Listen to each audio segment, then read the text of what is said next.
Coroners Court is now sitting. Good morning. Yes, Mr. Harrington. Morning, Your Honour. Morning. If Your Honour please, I'll just place on the record the events of yesterday after Your Honour adjourned, which was the view that Your Honour undertook of various locations. And I'll do so showing some slides, if I could just indicate to the court officer that the slides will be up.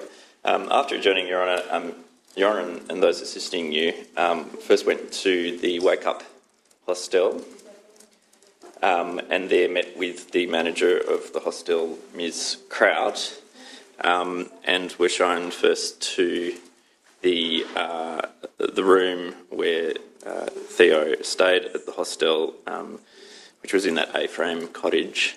And on the screen, Your Honour, is firstly a view of the patio area at the entrance to the cottage, looking west where there's a railway track. And then this next slide is the entrance room, which Your Honour was informed... I beg your pardon, that's the entrance room, Your Honour, where Your Honour was informed that was the room where Theo's bunk was located. It's now been slightly changed, the format of this accommodation. And then, Your Honour, there's also that upstairs area where two of the guests were at the hostel. And then at the end of that corridor, there's a room which has 4 bunk beds in. Sorry, just want to check. Sorry, Mr. Harrington, that everything's okay with the interpreter.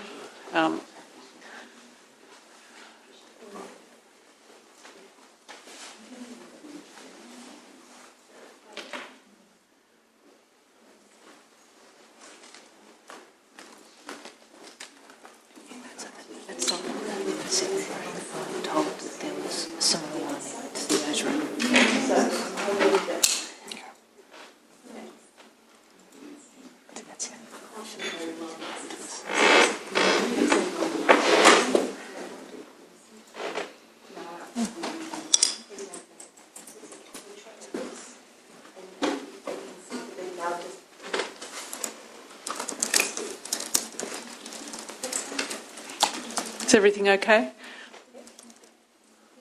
Yes, Your Honour, it was just an issue with the sound. Okay. All right, we'll see how we go.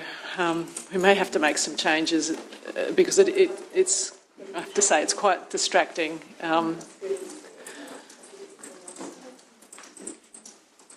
We'll see how we go. Thank you. Can I inquire whether I should start again, Your Honour, for the benefit of the interpreter? Or is it necessary to start again? No, I think it's okay. Your Honour, the picture on the screen now is a picture of a locker that's in that room at the end of the corridor.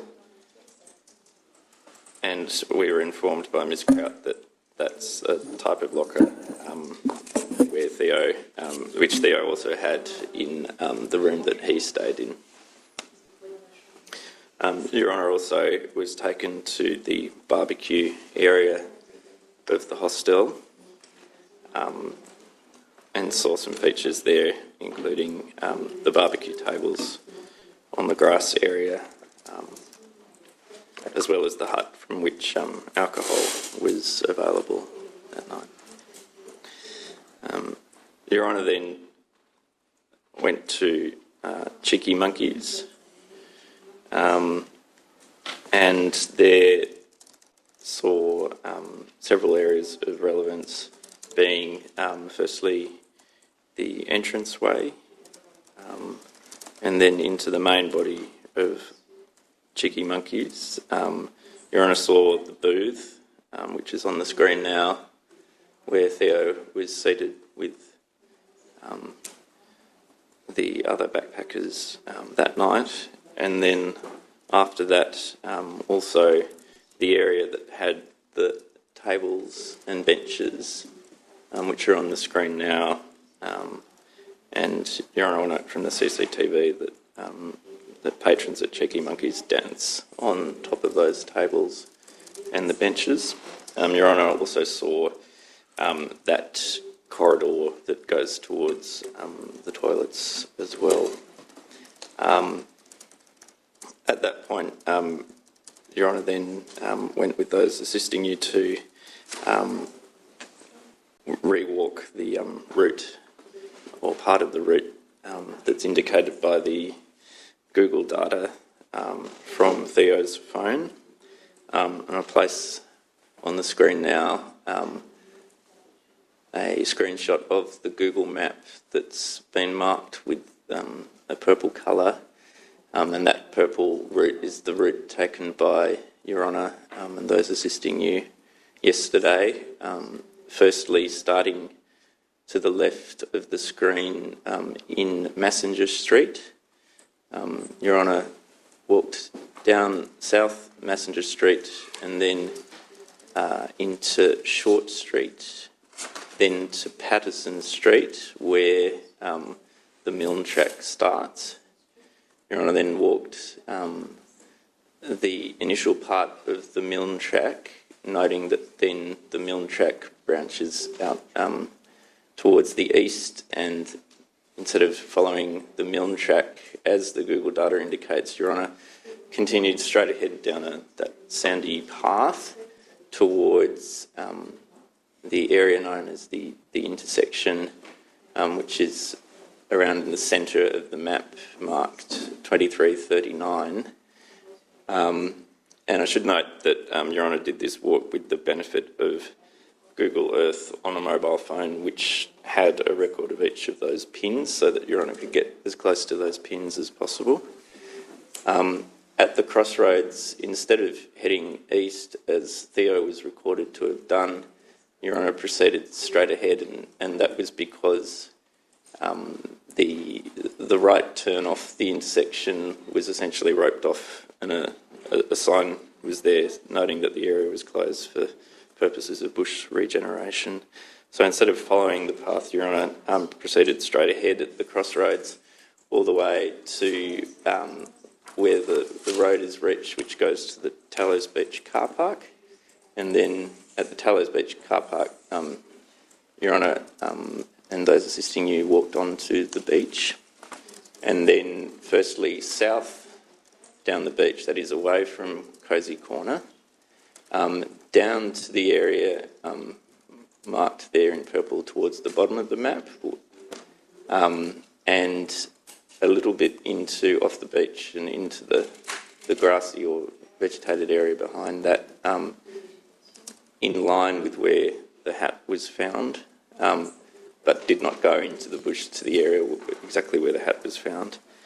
And then after that, back up north towards Cosy Corner, and then into the area behind the beach where Theo is recorded to have gone between essentially 4 to midnight and then 5 minutes after midnight, which is into a sort of hilly and vegetated area, and then back down onto the beach, and then to the end of Cosy Corner where the last recorded Google location was.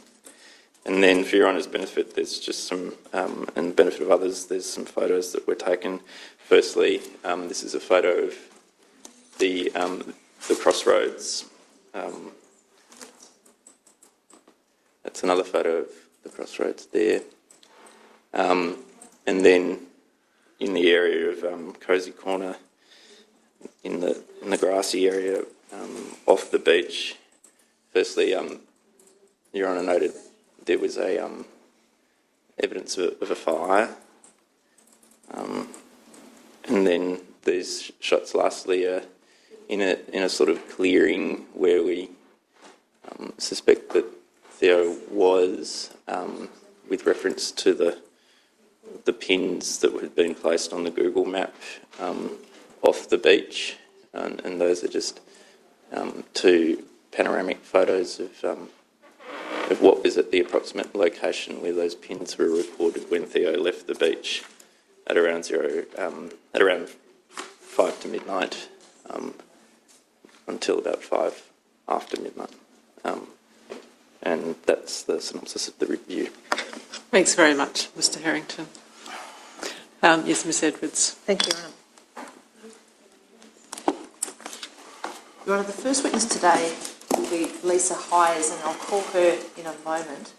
Before I do, and I can indicate that after Lisa we'll hear from Michael Dorkin, and then we'll hear from JP Hector after lunch.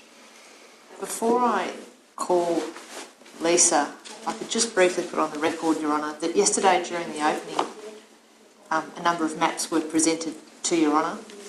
Today we're going to hear from the family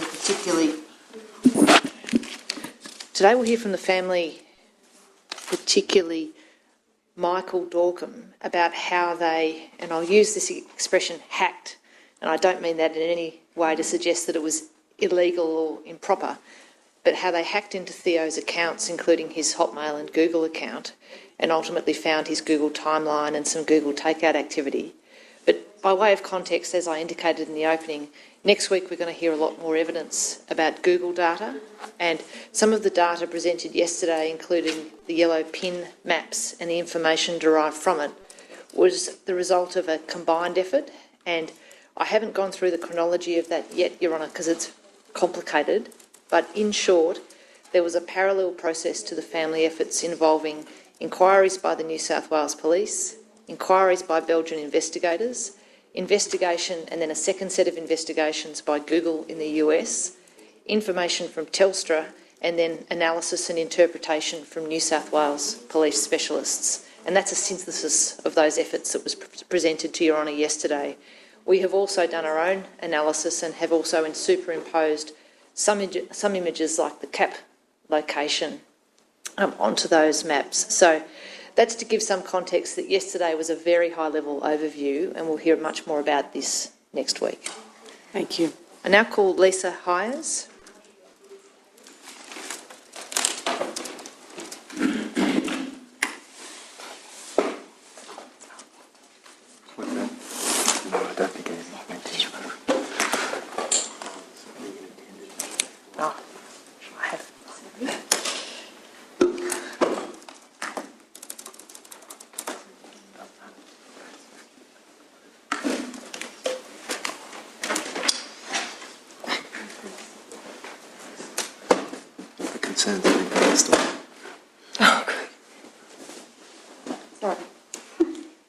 Silence, please.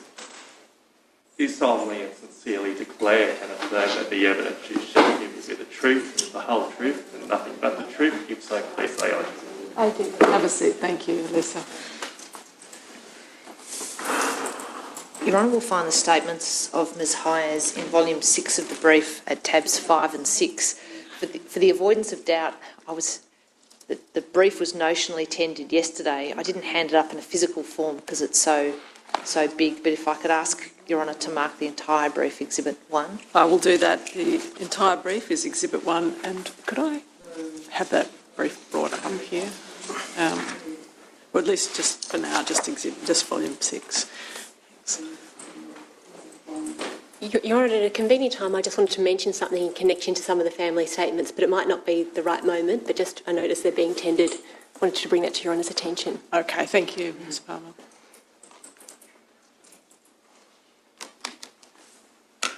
That's all right, we'll proceed. Thanks. Ms Hayez, your full name's Lisa Hayez. Hayez spelled Hayez. Yeah. You can take off your mask. Yeah. Yes.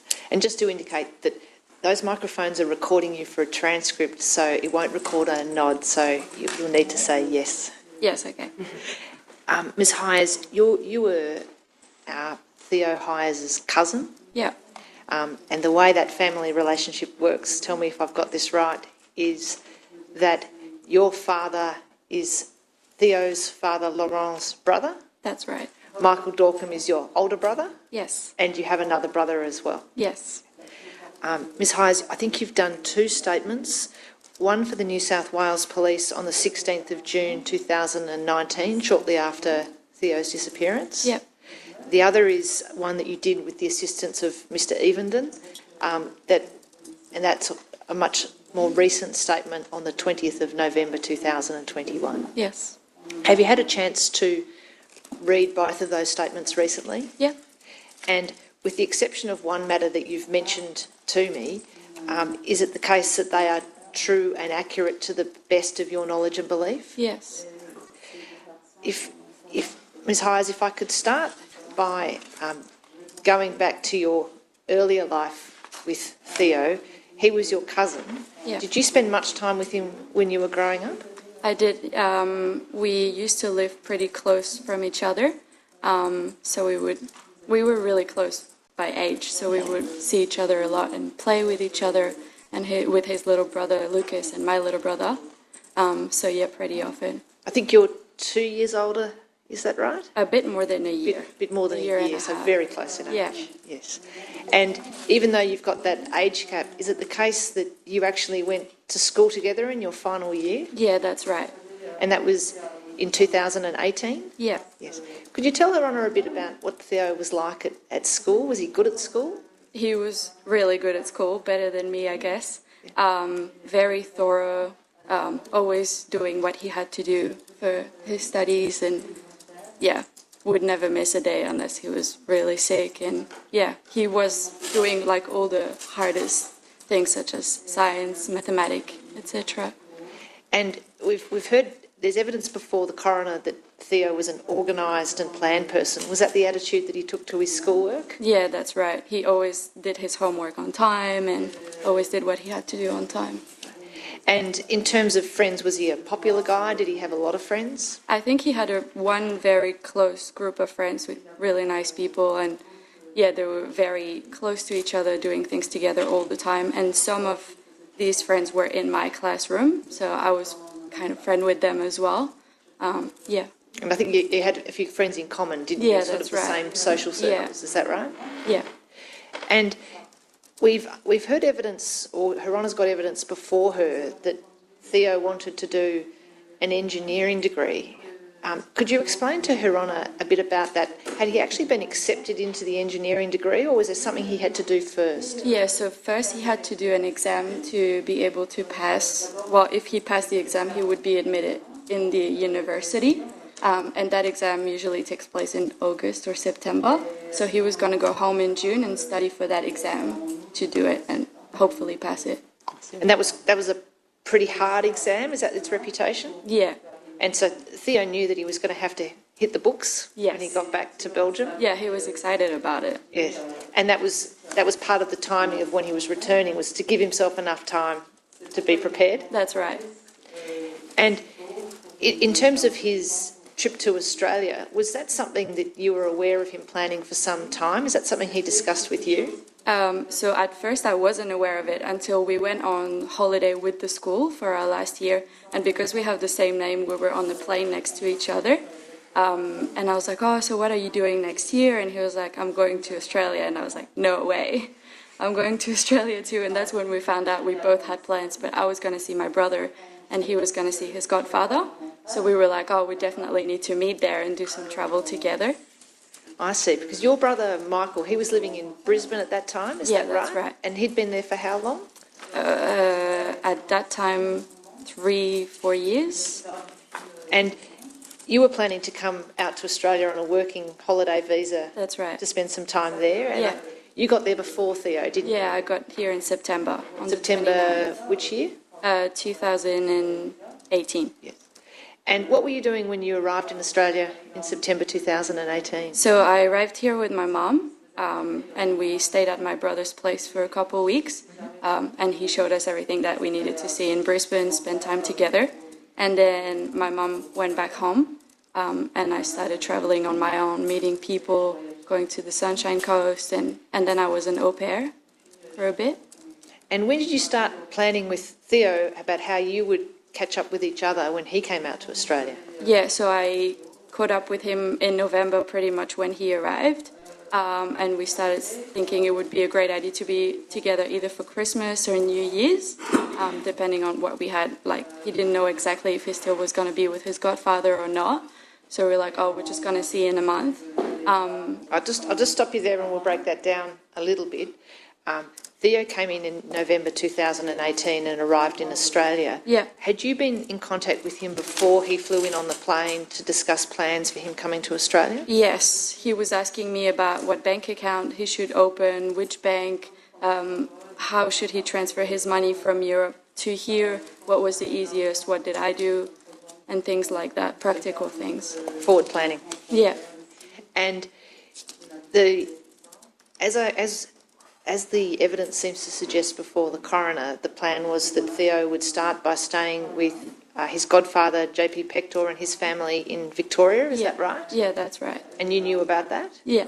And you know Mr. Pector, but not particularly well, is that right? At that time, I didn't know him well because I probably saw him when I was a child, but I didn't have any specific memory about him now. And we saw a photo yesterday of you and Theo on New Year's Eve in Sydney. Was that the first time you saw him on his trip to Australia? Yeah, that's right. So how did it come about that you were together in Sydney? So we called each other a few days before that and we were like, let's do New Year's in Sydney because it's pretty magical. So I took a plane ticket from Brisbane and he took a plane ticket from Melbourne. And we arrived pretty much at the same time at the airport, met there, and then went in the city to watch the fireworks. Just show you that photo that we saw yesterday. It's just going to come up on the screen. Yeah. That's Theo on the far right. Yeah. And that's you next to him. And how was Theo with all those beautiful girls? He's never met them before because they pretty much all came with me from Brisbane. So I introduced you to them, but he was just friendly with them and trying to get to know them. And that was probably your first chance to sort of see what Theo was like dealing with strangers in a foreign country. How was he? Was he relaxed? Was he shy? What did you observe about how he was interacting with them? He was pretty relaxed, not too shy, not too extroverted either, but he was trying to get into conversations and everything, pretty normal. One of the phrases that we had in the evidence from some of the travellers yesterday was that he was funny and friendly, but not too loud. Is that how you would describe him as well? Yeah, that's perfectly right. Yeah. And that's just one night that you spent in Sydney, is that right? Because It's the only night, that we spent in Sydney. Now, you can see there Theo's hair's quite short. Is it the case that it didn't stay short? No, he kept them growing after that. Yeah. And was that the last time you had a haircut like Probably, that? yeah. Yes.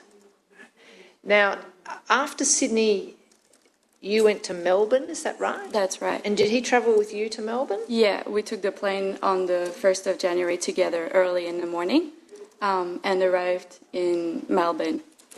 And what was the plan for you and Theo when you were in Melbourne? It was good. We didn't really have a plan. We checked in a backpacker in St Kilda for a few nights, and then we were going to start looking for jobs, and then that's when he found his job at the Australian Open. And I think you got a flat at some stage and shared the flat together, is that right? Yeah, that was a little bit after that. How long in total were you and Theo in Melbourne for? I would say a month. A month. Yeah. And during that time, did he have the job at the Australian Open for the whole time? Most of the time, yeah. Just not the first few days, but after that, yeah. Were you working there as well, or were you doing something else? No, I didn't get a job there. I got a job selling solar panel, door knocking. Oh, door knocking. Yeah. And what did Theo's job at the Australian Open involve? It was mostly like helping cleaning and like wiping the chairs at the end of the night, getting everything ready in the morning and stuff like that. Right. And I think you say in one of your statements that you got into a bit of a routine where he would work during the day and then you would catch up in the evening, Yeah, have that's a meal right. together? And have dinner together, yeah. Were you also going out with friends or other travellers at this time in Melbourne? We barely ever went out in Melbourne, maybe once, yeah. So it was just mostly the two of you? During that time, even though you'd known Theo most of your life, did you get to know him a lot better? Yes and no, because he was always the same person, like nothing was surprising, always the same kind of happy person. We got along so well. We used to laugh constantly about everything and nothing. So it was really good to catch up with him. What were his hobbies? Like, what would he do when he wasn't working or talking to you? I guess traveling and exploring, going to the beach, have a lay down the beach, or go cycling, things like that. Did he have a bike while he was in Melbourne? He actually he bought a bike because he wanted to do Uber Eats eventually, but that didn't go through because we left to do farm work. So he was thinking about being a Uber Eats delivery driver on the bicycle? Yeah, that's right. I'm going to take you to some topics, and I'm hoping that you could tell Her Honour a bit more about Theo's personality and interests in relation to those topics. The first is something that comes out a lot is his passion for the environment and nature. What could you tell us about that? He was really passionate about the environment, really careful about everything environment related, and always sharing things on the social media about, Greenpeace and things like that. He was really involved.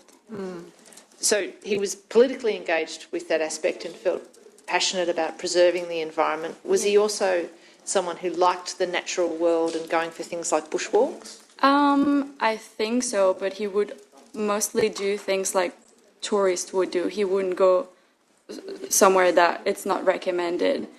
So we would go to national parks and stuff like that. That would be fun, but he wouldn't go to places that he didn't really know.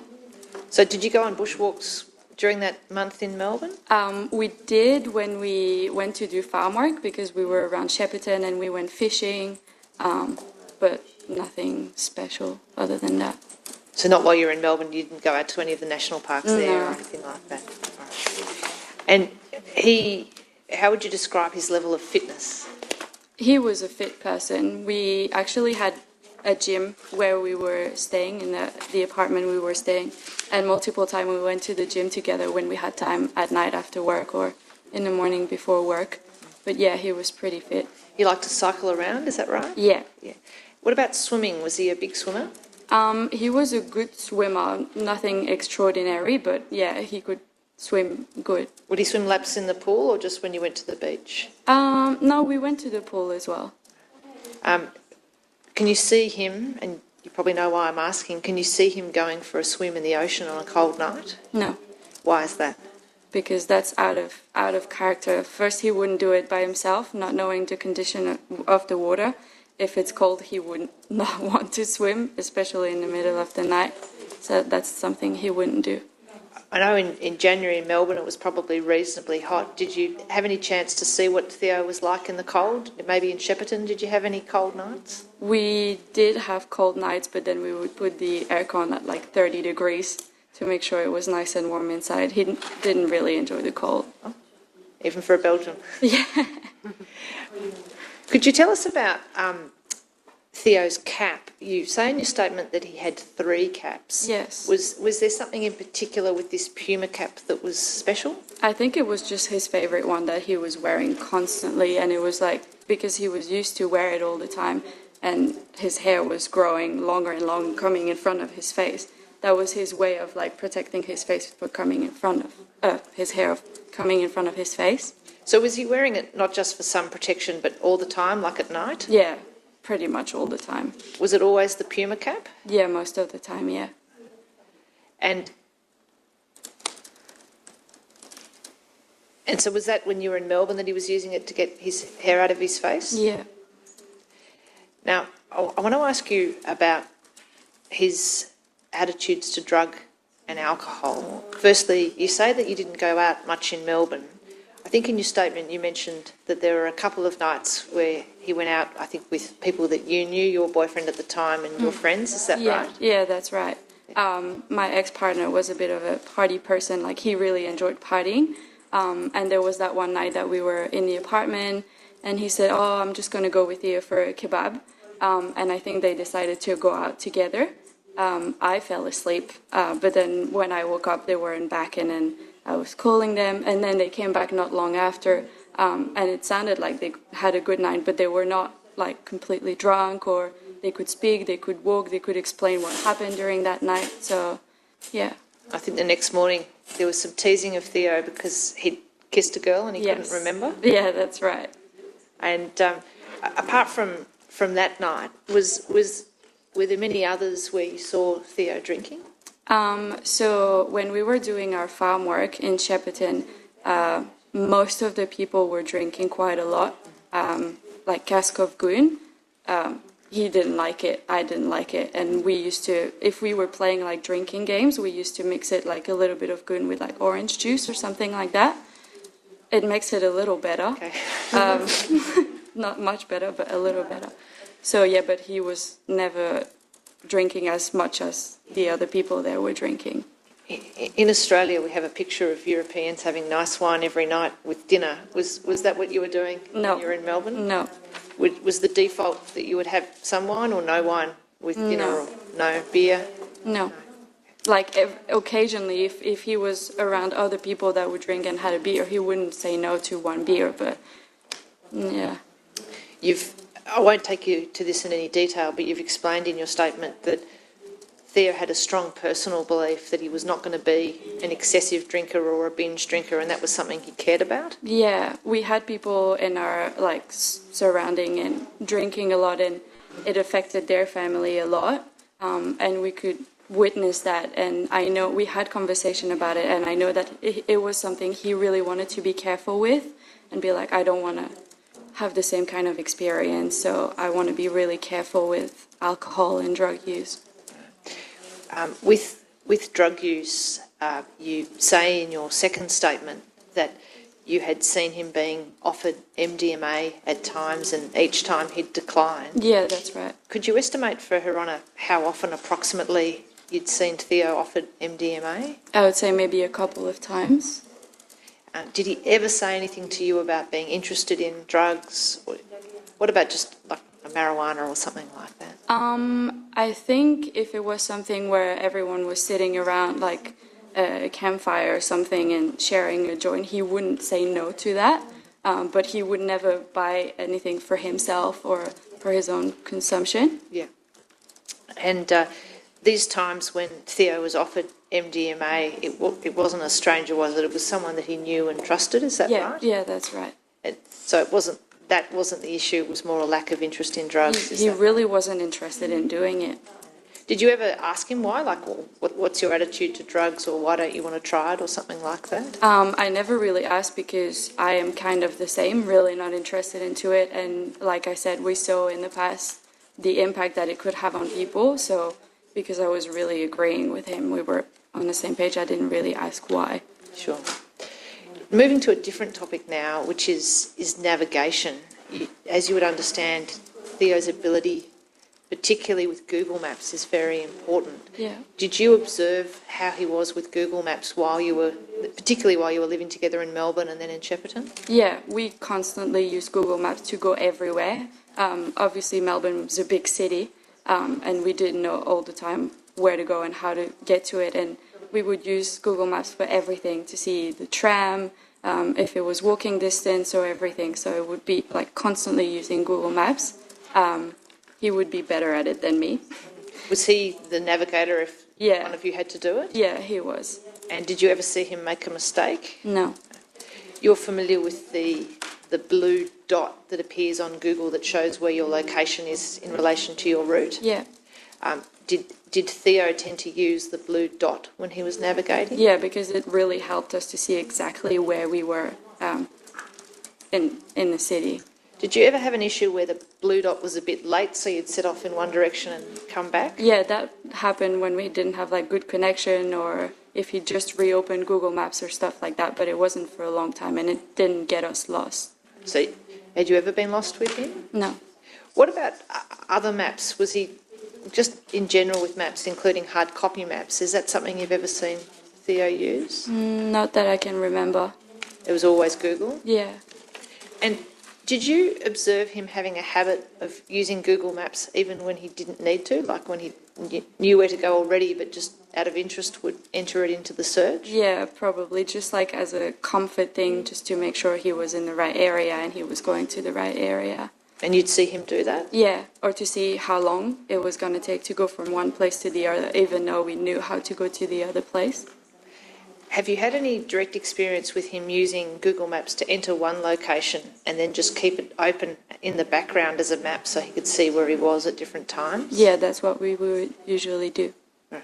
So you might not then enter a second search term but just keep going with the base map but zooming in and zooming out, is that right? Yeah, that's right. And that was a common activity that you both would do? Yeah. I'm going to move to a different topic now, which is Theo's use of his phone and things that he would do when he was bored or had a bit of downtime. One of the things you put in your statement was there was a computer game on an app that he liked to play. Yeah. Was he addicted to that? How often would he play that game? He wasn't addicted, but it was like, for example, when we were waiting to go get the train to go get the plane in Sydney on our way to Melbourne, he was just playing that because we had nothing else to do and we were just waiting. So it wasn't something that he would be super excited to do. Oh my God, I got to go home and do it. But yeah, he would do it on his free time. You also mentioned that he liked to look at YouTube. Yeah. You'd be aware that there's some suggestion that he may have looked at a YouTube clip of Burger Quiz. Yes. And is Burger Quiz a show you're familiar with? Not really. Do you know whether Theo liked that show or anything like that? I don't really know because I never saw him watching it, so I'm not sure if he was watching it or not. But was it a habit of his to sometimes watch YouTube clips when he had some downtime? Yeah. Just in terms of his phone use in general, if we could say that some people just seem to always be on it, always looking for it, was that Theo's general tendency or did it depend more? I think it depended on what he was doing. If he was sitting on his bed after a day of work, he would be watching something and then I would be watching something. But if he was around people and he was trying to get to know them or interact with them, he wouldn't really be on his phone. You saw some footage yesterday from Cheeky Monkeys and there's some footage of Theo using his phone at that time. Yeah. Is that sort of activity when there were people around, was that usual for him or unusual? I guess usual. It really depends what's the vibe around him, I guess. Yeah. Maybe if he had a message that he had to reply to. Yeah, exactly. Did he have it of when you sent him a text message, it might be too general to say, but did he tend to write back straight away? Pretty quickly, yeah. I never really had to wait for him to answer. There's evidence that Theo sent a message to Emma, his stepsister, saying, I'm going out tonight, so I might be slow to reply. Yeah. Has he ever sent a message like that to you to show that he might take some time to reply? Not that I remember, but I'm sure it's something he would do if I was expecting a quick answer. He would let me know, oh, I'm going to be busy tonight. Yeah.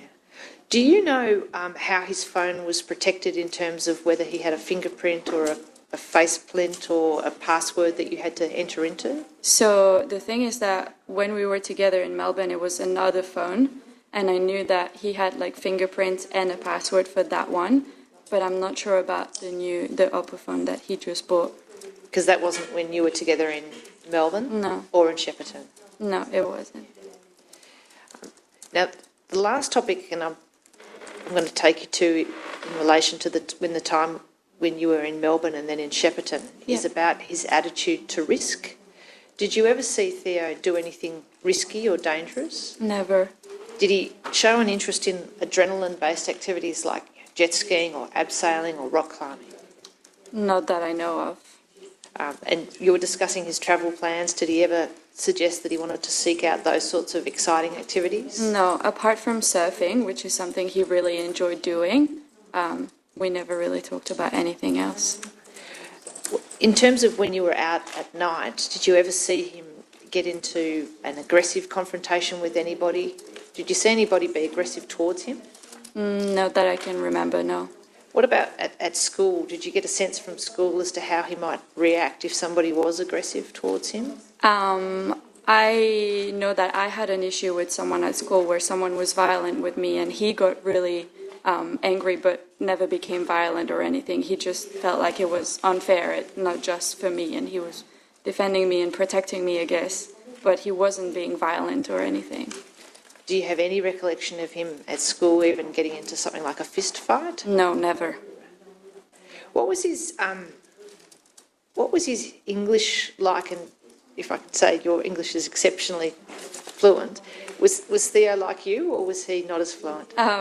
Probably not as fluent. His accent was really French. Mm-hmm. You could hear that it was a French speaker, but he would be able to have a conversation with someone. So it was like his English really improved while he was in Australia. But you could definitely hear that he was French speaker. Did you see when he was speaking to people, sometimes people would ask him to repeat things or things like that because the accent was quite strong? Yeah. Did that change? I'm going to come to Brisbane in a moment. Did you notice any change or improvement in his English from January when you were together in Victoria to May when you saw him again in Brisbane? Well, when I saw him in Brisbane, we mostly spoke French because my brother speaks French as well. So I didn't get to see him speaking much English with anyone, so I couldn't really say. So in your statement, I won't take you to it, but you take various steps of Theo's trip after Shepparton, and you say that after he left Shepparton he went to some place. Without going through that bit by bit, it was the case that there were times when he would link up with friends, either friends he met in Australia or friends he had from Europe who were travelling, and he would go on trips with them. Is that right? Yes, but I think it's mostly people that he met here. And did he do much travelling by himself, where he was entirely alone and didn't have a friend with him? No, I think he was pretty much all the time with someone.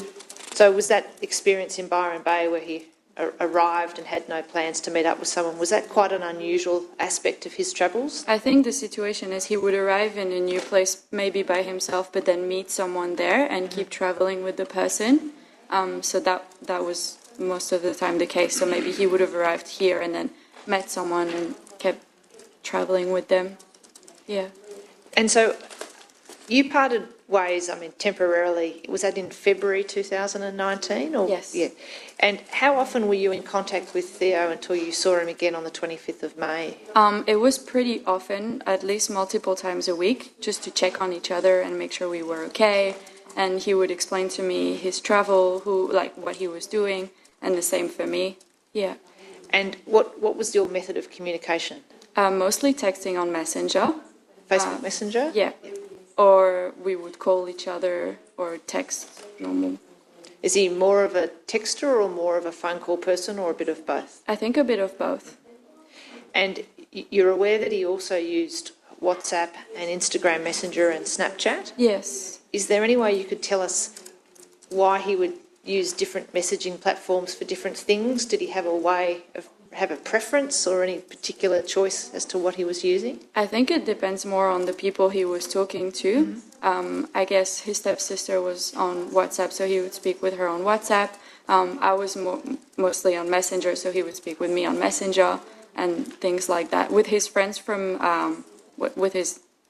friends from work, it would be more on from school. Sorry, it would be more on Snapchat because they were more on Snapchat. So it was depending on everyone. So, just in terms of Snapchat, that's a program where messages are sent and then they're effectively deleted, is that right? Yes, but you can save them. And I think you can take screenshots of them and as well. And you can take screenshot as well, yeah. Do you know whether Theo was choosing to use Snapchat for private conversations, or was it just because whoever was preferring that platform, he would use it? I think it's just because whoever was preferring it. So there's no significance to him switching to Snapchat for a conversation? I don't think so. And so there comes a time when you meet up again with Theo on the 25th of May in Brisbane. Yeah. Can you explain a bit about how it came to be that you decided to have that meeting with you and Michael in Brisbane? Yeah, so he called me when he was in Cairns and he was like, oh, I'm going to be in Brisbane in a few days. Will you be around? And I said yes, because I was doing my farm work in Gatton, which is about an hour from Brisbane. And I said it would be really cool to meet up with my brother because they haven't seen each other for a long time. And he was really excited about doing that. So I told him we could pick him up and then he could stay overnight and have a nice dinner together. And then, because he told me his plan was going to the Gold Coast, so we could drop him off at the bus station the day after. So that's what we did. So you're sharing a flat with Michael in Brisbane, is that right? No, I was in Gatton doing my farm doing work. farm work. Yeah, And Michael's living in Brisbane. that's right. And the plan is that both you and Theo are going to stay the night at his Yeah, place? that's right. And so you had one night with the dinner. Yeah, Was there wine or beer or anything with the dinner? I think there was maybe 1 or 2 beer per person. Yeah, And that's all? yeah, that's all. And I'm going to ask you a few questions about this because it's so important to try and know what Theo is planning to do after that. Firstly, with the Gold Coast, did he talk to you about, that was his next stop, were you talking about what he wanted to do at the Gold Coast? Not that I remember, no. I recommended him to stay at the Nomads because I've stayed there before, but not about any activity or anything like that. And I think you mentioned that he liked surfing. Yes. Could he surf already in Belgium, or is that something he picked up in Australia? I think he was surfing with his stepfather back in Belgium when they were going to France on holiday together, and that's something he really enjoyed. And I remember asking me for some details about a guy who was doing surfing lessons in Noosa, and I think he contacted them and did some surfing there, and he briefly told me that he might do it again in Byron Bay, but there was nothing planned yet. So is that something that he mentioned that he might do in the Gold Coast or in Byron Bay? Yeah, he wasn't sure. He was Okay. like, whenever I have time, I guess. Was there any plans to meet up with a person in the Gold Coast or Not that like I a can remember. friend? Do you know, did you have any contact with him while he was at the Gold Coast? No. Was that unusual that he wouldn't contact you for a couple of days? No, it wasn't unusual. If he had nothing to say special, we wouldn't. Yeah. Now, obviously, there's a great focus, which is what was he planning to do in Byron Bay? Yeah. Do you remember anything about what you discussed about Byron Bay? No, I just remember pushing the fact that he should go there because I've been there 3 times before and I really liked it, and I said it was really beautiful and a special kind of vibe that he should go and see before he was going to go home. But that's all I can remember. Did you talk to him about parties at Byron Bay? No, because I've never been to parties here. Did you know that there's a tradition of sometimes having parties on the beach at Byron Bay? No, Is that something he'd said to you that he might be interested in? no. You did say that he might want to go to Nimbin. Yes. You may be aware Nimbin has a reputation amongst some people as having a connection with marijuana. Was that something that you discussed? Yeah, because it's really interesting for us to see that because obviously back home there's nothing similar to that. And I've been there just to see what it was like, and it was really special. And I said, if you have time, it's kind of interesting to go and have a look there because it's quite funny, but that's it. Was there any discussion about having any edible cannabis or anything like that at Nimbin? No. And you've said it's just not something you discussed with Theo or he seemed interested in? Not that I remember. And if we discussed about it, I wouldn't tell him to buy any because I never bought any. And yeah, I might have just told him that that's something they do over there, sell things like that. But yeah, that's it. He didn't say anything to you that would indicate that would be a matter of interest? No. We know that Theo, or the evidence suggests that Theo paid up until the Monday, which was the 3rd of June, but he was planning to leave on the Wednesday. Did you know whether he planned to change his accommodation or to go to somewhere else? Was that something that you discussed? No, I don't know. What was the focus of your conversation? Was it forward-looking, like his plans, or was it more about his travels so far? You mean when we saw each other on the 25th? Yeah. I think it was more about his plan of going home and the fact that he really enjoyed his travel, but not really what was going to happen until he would go home. So his focus was starting to shift for what he had to do next? Yes. And I think you say that there was a barbecue or a party he was going to have with his friends when he got back? Yeah, that's right. Was he talking about being excited about that? Yes. And also about the study he was going to have to do? Yeah, he was a bit anxious about it, but really excited because it was like a new chapter in his life. So would it be fair to say he's sort of winding down in terms of his trip and starting to pivot towards thinking about going back and he's the next phase of his life? Yeah, he was telling me he was really excited to sleep in a good bed, in his bedroom, in his house, and see his family. Have a good shower, maybe? Yes. What about the lighthouse? When you went to Byron Bay, did you go to the lighthouse? I did, yeah. Did you tell Theo about the lighthouse when you had dinner with him? I don't remember telling him about it, but I can't assure that's something I didn't do. Was it a highlight for you? Yeah, it was really beautiful. So is it likely that you probably said something about it, like it's really beautiful? Yeah, maybe. Did you go at sunrise or sunset? No, I just went in the middle of the day with my brother and my mom. Did you talk to him at all? Just trying to see what you might have mentioned based on your travels. Did you do any bushwalks while you were in Byron Bay? No. No. Did you go to Cheeky Monkeys? No. Did you go to any bars or nightclubs? No. What did you do? Well, the first time I was with my brother and my mom, so we just came to look at the view and the beach and everything. And then after that, I came with friends, and one of them was a surfer, so he would wake up in the morning very early to go surf. So we would usually stay in the Airbnb and, just stay together there. So the focus, if you had to report your impressions of Byron Bay to Theo, it was about the vibe and its natural beauty, is that right? Yes, yeah. And those were the highlights for you? Yes. Now, is there anything else you think Her Honour should know about that evening that you had with Michael and Theo in Brisbane? Just the fact that he was really excited to go home, and he had no intention in staying here because I was going to stay here. That's right, you had planned to extend your trip? Yeah, and we were in completely opposite state of mind about that. I was like, I am staying here, I'm not going home. And he was like, I am going home, I'm not staying here. You're still here? Yeah, Yes. I am. Yeah. And in Brisbane? Yes. And after Theo stayed the night, you and Michael took him to the bus station?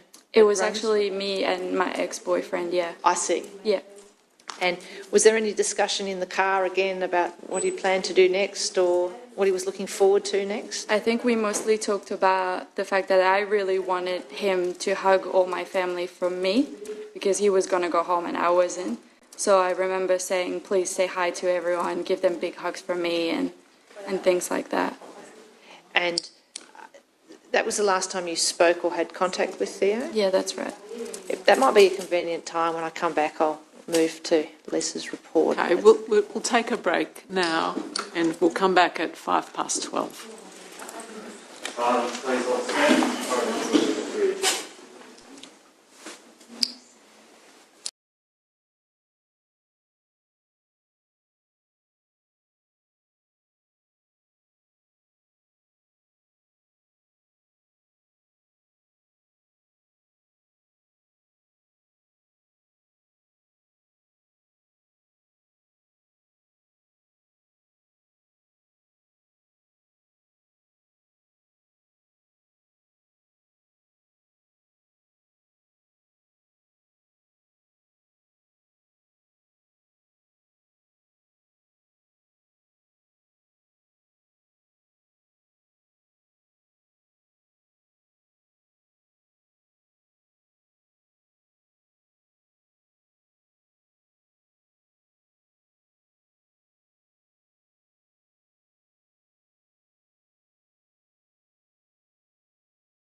how many houses you contacted? There actually weren't many because we mostly looked at the house that had CCTV facing the street, and there were barely any.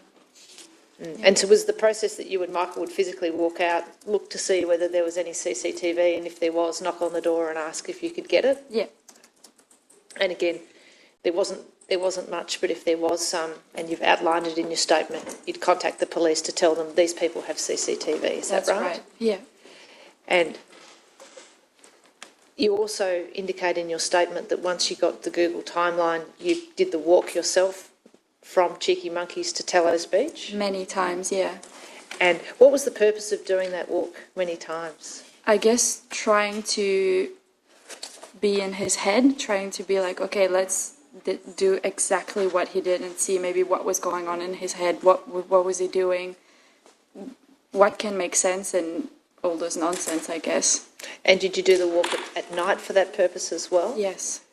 Tell everyone what it was like to walk that route at night. It was scary. Obviously, I was never alone. We were always in a team doing it with like torches and stuff. But every time we were doing it, we were like, there is no way that he was there by himself with no lights in the middle of the bushland doing that. There is no way. We were so convinced that that wasn't possible. Theo's been described in the evidence before the coroner as a cautious person. But is it the case that he was also a strong and brave person? He wasn't a cowardly person. Is that fair to say? Yeah, that's fair to say. So, and he was a young, confident man. Can you think of some circumstances where he might walk that route alone at night? No. If he was with someone who knew where they were going and be like, oh, there's something happening there, why, let's go have a look. That would be a possibility, but is there any way he would have done it by himself? I don't see. No. What about if someone said there's a party at Tallows Beach and it's a nice vibe, a nice scene, you just have to follow the directions to Tallows Beach. Could you see him doing it on his own in those circumstances? I guess I could see him starting the walk, but he would probably have stopped walking once he starting to go into the deep bushland and be like, that's not safe for me to do by myself, so let's see if there is any other way I could go there. So you feel quite strongly that he must have been with someone to get all the way to the beach and to Cosy Corner? Definitely. Is that consistent with Theo's cautious nature, that to go with a stranger into the dark bush? We don't know who those people might have been. It might have been people that were staying in the hostel. It might have been people that were backpacker as well, be similar age or anything. So I don't really know. But if it was people that were backpackers staying in the hostel, same age, why not? So that you wouldn't think that he would perceive that as being dangerous or reckless? Yeah, that's right. What about in terms of, you're aware that there's a working theory that Theo climbed up the cliffs. Yeah. You would have seen that during the day and during the night. Yeah. Would you agree that during the day it doesn't look that daunting to climb up, or do you think it does? I think it does. I would still not do it, and I don't think he would do it either, especially not by himself. Yeah. Because we don't know what's on the other side, so yeah. What about at night? What do you think?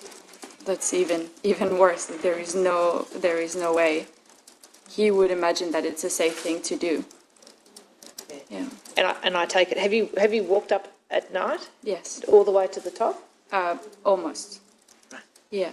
And what was your experience doing that? I was really scared. Was that with Michael or on your own? Yeah, Michael was there and then other people were there as well. And did you have lighting at that time? We had torches. Yes. Did you try doing the route just lit with a torchlight from a phone? Not that I can remember. No. Just one moment.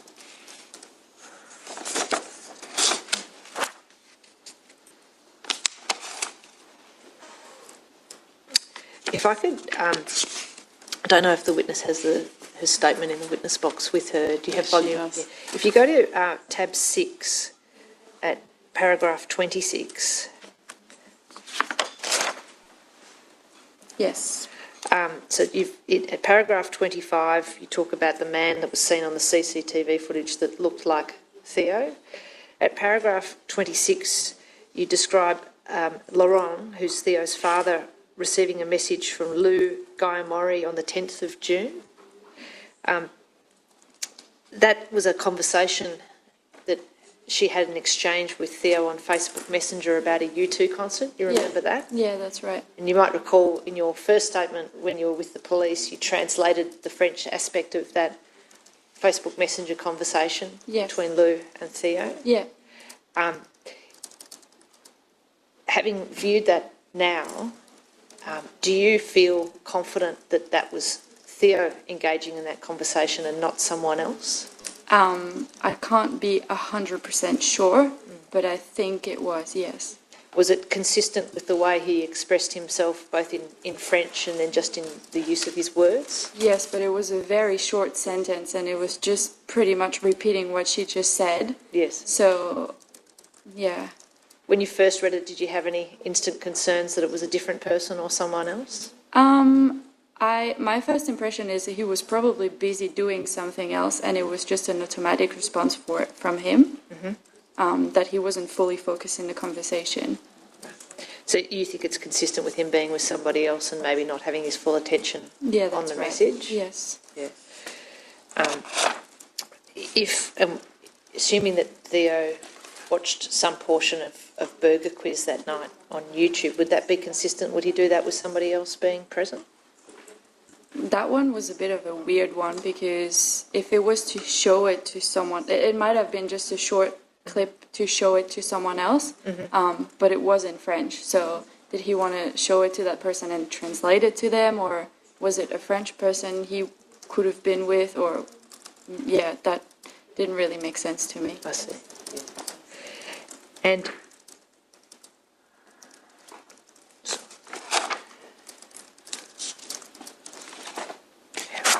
I think those are the questions I had. I'll just check once. No problem. Thank you. Those are my questions, Ms. Hayez. Well, there might just be a couple of other questions. I'll just check if you don't mind. Ms. Palmer.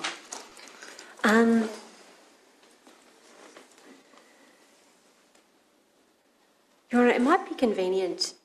I just wanted to raise some things about the admissions of 4 of the statements overall. It would now be a convenient moment to speak with that, or would you prefer to do it just before the break? Perhaps just before the break. Just in terms of a couple of questions, Ms. Hayez, not too many. Just if you go to paragraph 23 of your statement dated the 22nd of November 2021, that's the statement that's at paragraph 6. At paragraph 23, you talk about the process that you and Michael went through knocking on the doors, and I just wondered if you knew which dates this has occurred on. So I know that the official searches start on the 9th of June, and then you go and have a discussion with the employee from the Caltex petrol station, and later on you talk about making inquiries at the Aloha Hotel. Did you happen to recall, you might not recall, but do you happen to recall what date that occurred on?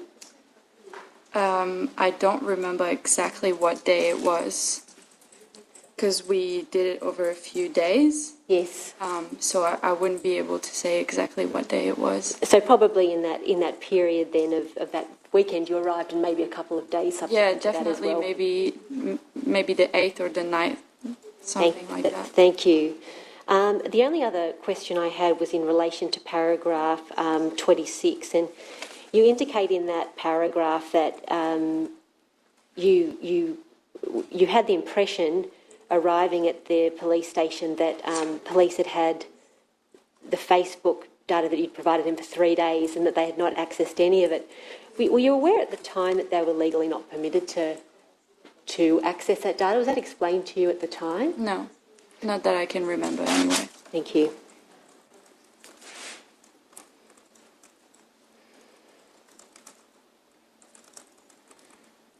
Thank you. They're my questions, Your Honour. Thank you, Ms. Palmer. Mr. Evenden. Thank you, Your Honour. Lisa, Theo, as a traveller through Australia, an experience you've had was completely reliant on his phone. Yes. You described how good he was at navigating using Google Maps. Yeah. You've also indicated he'd use a number of different messaging apps and other apps in order to entertain himself, in order to keep in contact with friends. That's right. What I'm interested in is, what was he like at keeping his phone charged? I think he was pretty good at it. I don't remember any time where where his phone wasn't charged. So I think he was pretty careful at having his phone charged at all time because he knew he needed it at all time. And then putting it on, like we would put it on charge before bed every night and leave it in charge all night. And then it would be fully charged for most of the day. And then if we needed to charge it again, we would. But he never spent a long amount of time without his phone charged. Do you remember times when you were with him, when you were working or travelling, where all of a sudden his phone had died because he hadn't charged it? Not that I can remember of, no. Right. But there's some evidence that he spent quite a lot of time on his bed at the wake-up hostel before the night of the barbecue. Do you expect he would have been keeping his phone charged during that time? Yeah, definitely. I want to ask you some questions about what happened once he went, once you knew that he had gone missing. Yeah. Before you attend Byron Bay, you're with Michael and you access his Facebook account. Yes. And you say that you immediately get on the phone, I think it is, to the police and provide them with his Facebook credentials. Yes, that's right. And can you explain why you did that? Just because I thought it would be really helpful for them to have his Facebook information, the last messages that he received. Everything was really critical at the time. So I thought everything I found out, I would share it with them because they could work with that. And you yourself and Michael didn't go into those messages because you wanted to preserve them for the police to look at? Yeah, that's right. There were a few messages that weren't open, which means that he didn't open them, so I didn't want to open them and just leave everything as I found it for the police to work on that.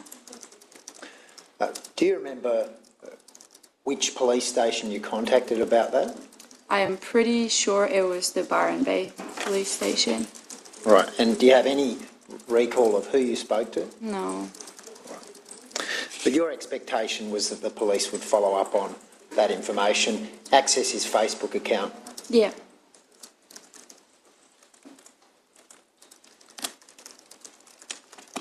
The next day, you travel to Byron Bay.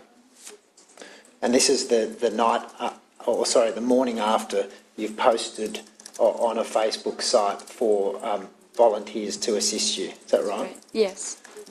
In your statement, your recent statement, you've put that down as Friday 7 June as when you arrive in Byron Bay. Would you accept it would have been the Saturday the 8th of June? Yes. Okay. And do you then, with Michael, go to the Byron Bay police station? Yes. One thing Michael has said about that first meeting is that one of the very first questions we asked the police officer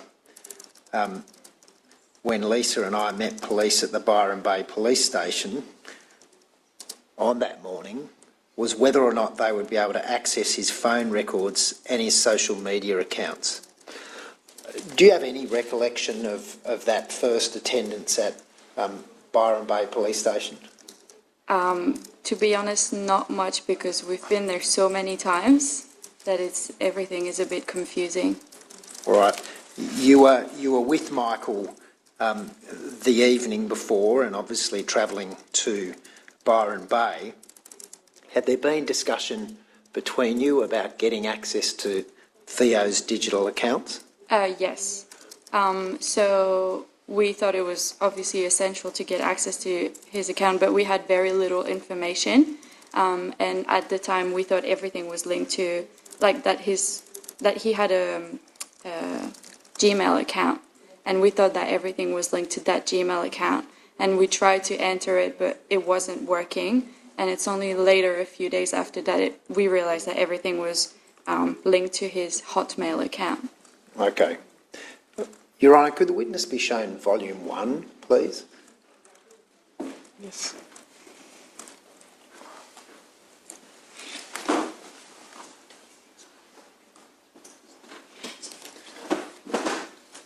And I'm going to take the witness to tab 3.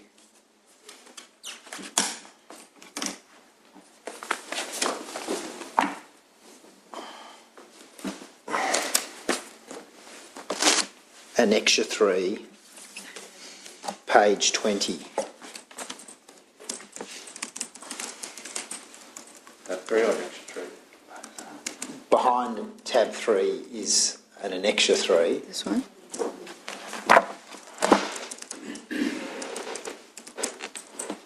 Page 20. That's right. Just identify the document first behind Annexure 3. Can you see there's a... it's a New South Wales Police Force COPS entry Yes. with an event reference number up the top? Yes. All right. So go down the bottom right, you'll see some red numbers. There's no red numbers. If I can take you to page 20. Yes.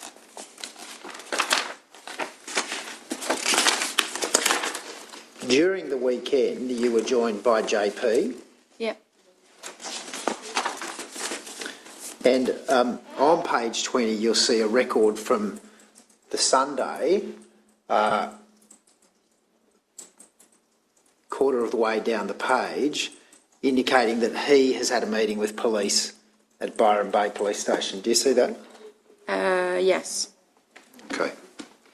Now, at the bottom of that entry, where it says, searches on iAsk have not been able to identify an applicable application for the relevant request. Do you see that? Yes. And you can see from above that paragraph that JP at that point in time has given details of Theo's Gmail account and has also suggested that if Google is contacted, they have the technology to produce a Google Map timeline showing Theo's last movements prior to the phone disconnecting or turning off. Yeah. Were you aware, or do you have a memory of JP going to the police station on that Sunday or at any time and providing the police with this information and talking about the Google timeline? Yes, I was with him. You were with him? Yeah. Generally speaking, did attendances at the police station by the family, and by that I'm talking about initially yourself and Michael and then JP, did it happen with you all together? Most of the time, yes. All right. So do you recall being told that, sorry, I withdraw that. Are you aware that iAsk is a way of police requesting information? No. No. Do you recall being told on that Sunday afternoon by police that that they didn't have a way of accessing the Google timeline data? At that time, I cannot remember, but I can remember that later on, yes. Okay. Just turn over one page. You'll see that there's an entry from later that morning, the Sunday morning, where JP has provided some details to police about someone who might be able to assist with some of these technical issues. Yes. And then turn over a second page to page 22. And the final paragraph, I'll just let you read that.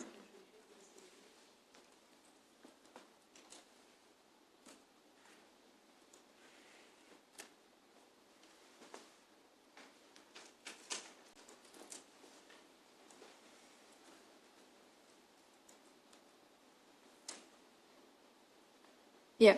You read that? Yes. That's an entry from 11:30am on the Sunday, 9th of June. Do you see that? Yes. What I want to know is, were you told over that weekend by police that the police had no direct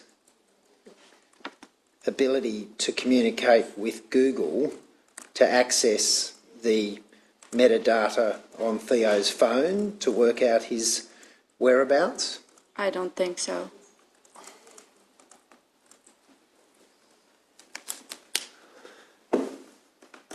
On the Monday, the Laurent sends the message about Lou Guy Moray, and contact is made, this is at paragraph 26 of your statement, with the police about that message which occurred on the 31st.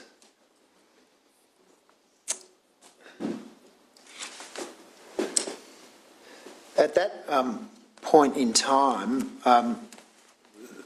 there was a conversation that took place with police which made it apparent that they hadn't accessed the Facebook account using the credentials you'd provided on the 7th, so some 3 days before. That's right.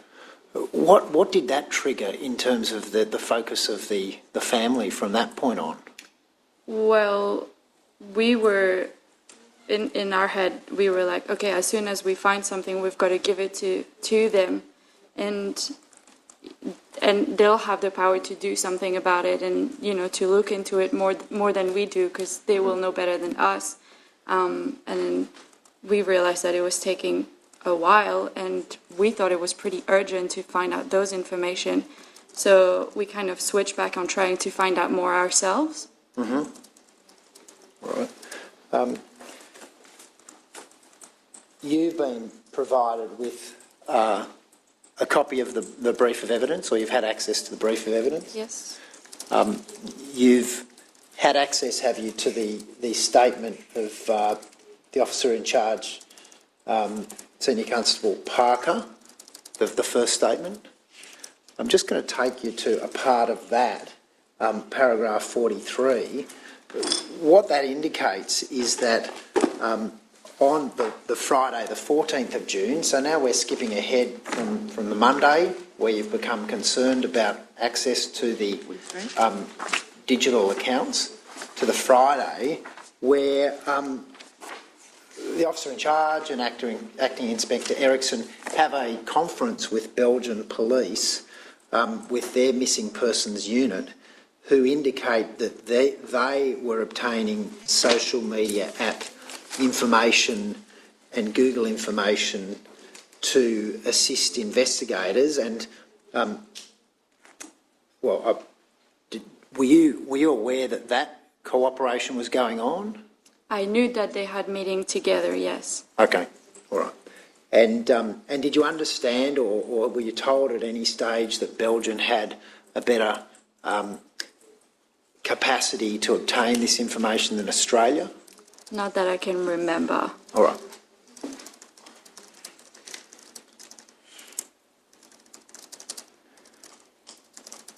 Once the Google timeline was accessed by Michael,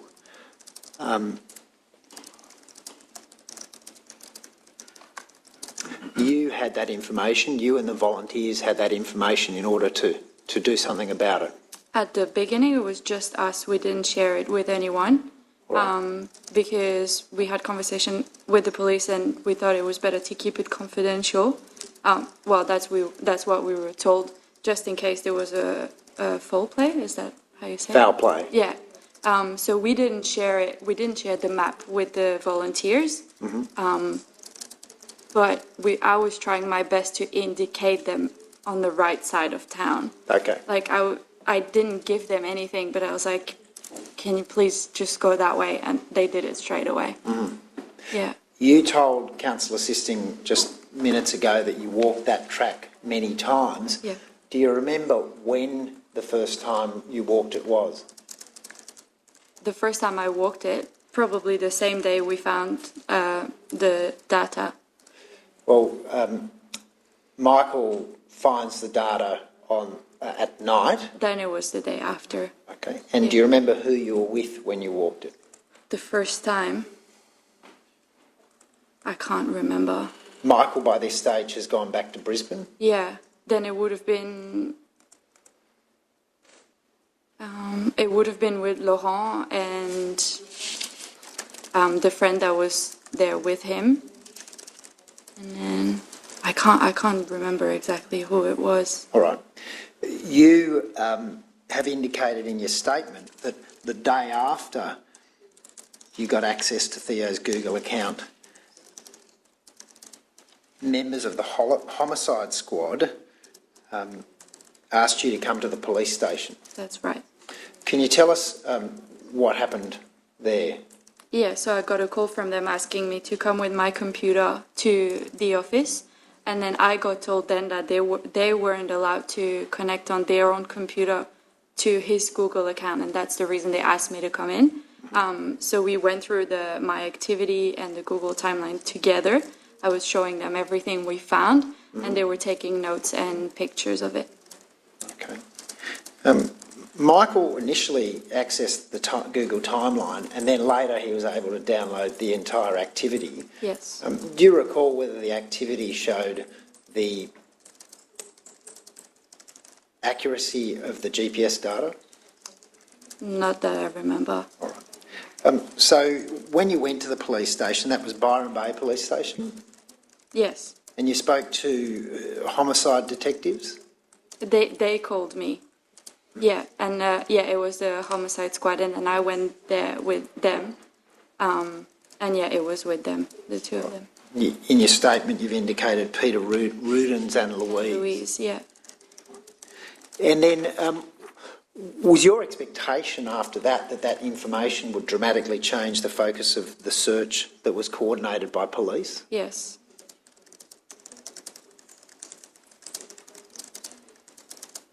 All right. Thank you. Anything arising? Just excuse me, right? Yes. I've got two questions, Ms. Hayez, on batteries. Okay. Mr. Everton asked you some questions about Theo's habits with keeping his phone charged overnight. Firstly, do you know whether or not he had a portable charger that he used at all to carry around with him to recharge his phone? I tried to remember. I can't remember. You know what I'm talking about, the portable chargers that you can carry with you and charge on the go. You don't know whether he had one or not? I don't remember, but yeah, Vinciane remembers. That he we might ask her. Yeah. Second question I had was, are you familiar with Theo having a habit of turning his location services off to save battery? No. Is that something he ever did in your presence? Not that I witnessed. Are you aware of him ever changing any functionality on his phone to preserve battery life? Maybe turn off his 4G. Turn off his 4G? Just because it takes a lot of battery. But again, it wasn't something that he constantly did. But it's something you've seen him do with the express purpose of saving battery life? Yes, but not very often. Could you describe when you've seen him do that and what you remember about that? I think it was when we were outside of the house and we were trying to get home, and if he was getting very low battery, he would just turn off the internet and then we would keep going and go home. Was he using Google Maps at that time to get home? Yes. So he didn't turn off location services at that point? Not that I could see, no. Could I, Your Honour, just with leave, could I just ask several more questions? Yes. It's just about that meeting at the police station. The meeting on the day after the Google timeline was discovered, do you remember how long that went for? A while. A while. Yeah. And were you the only family member there? Yes. And before that point, there'd been discussions with the family about Telstra data, phone data for Theo's phone, inquiries made with Telstra. Yeah. Do you have a memory of talking about the significance of this new data with the police? From Telstra. No, the significance of the Google timeline data. Sorry, I don't understand the question. Can you? Okay. Prior to you going to the police station, Yeah.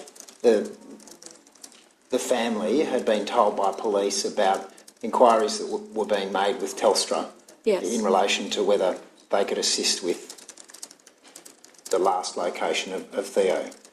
Do you remember being told things about that? To be honest, it was like those kind of conversations were more between my brother and JP because he knows a lot about all those stuff and I don't really. All right. So yeah, it was mostly conversations between them about that. All right. So what you just told us that the meeting went for quite some time. Yeah. Do you remember being told anything by the police at that meeting about what they would then do with this information? No. No. Do you remember talking at all about the relative importance of that information versus the information from Telstra? No. Okay. Thank you, Anna. Thanks very much, Lisa. Really appreciate your evidence. Would you like me to move to Mr. Dorcom? I think so, yeah.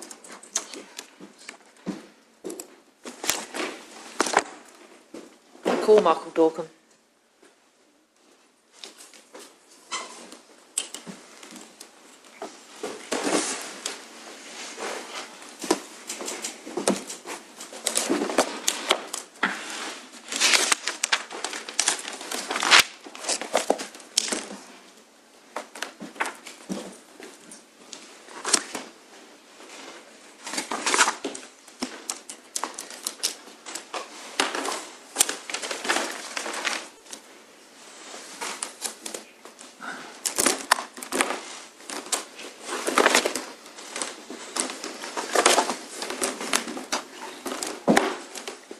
Silence, please. Do solemnly and sincerely declare and affirm that the evidence you shall give will be the truth, the whole truth, and nothing but the truth? If so, please say I do. I do. Have a seat, thank you, Mr. Dorcom. And you may take your mask off if you'd like.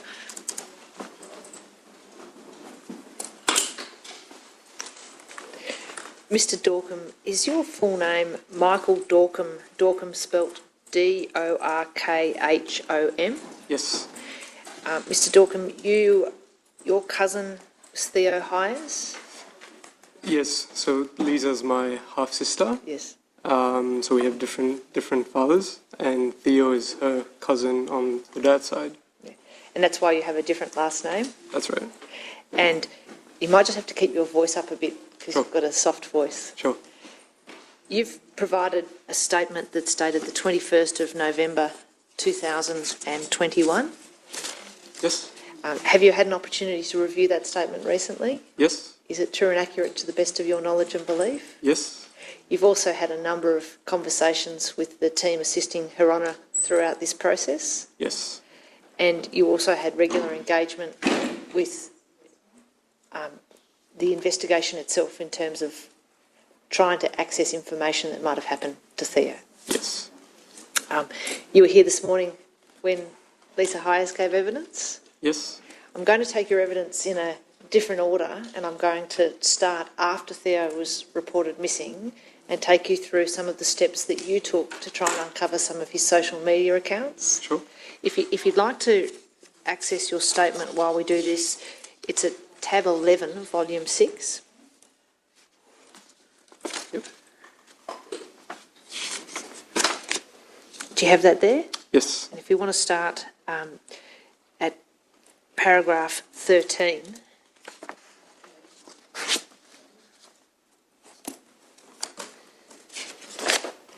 You say at paragraph 13 that you and Lisa went to Byron Bay on Friday the 7th of June to Saturday the 15th of June, searching with volunteers, knocking on doors of houses that were between Cheeky Monkey's Bar and Wake Up Hostel and asking if they had CCTV. Right. You would have heard Lisa just giving evidence about that moments ago. I'll ask you the same question. Do you recall whether there was any written record of which houses you visited, whether it was on a map or a piece of paper?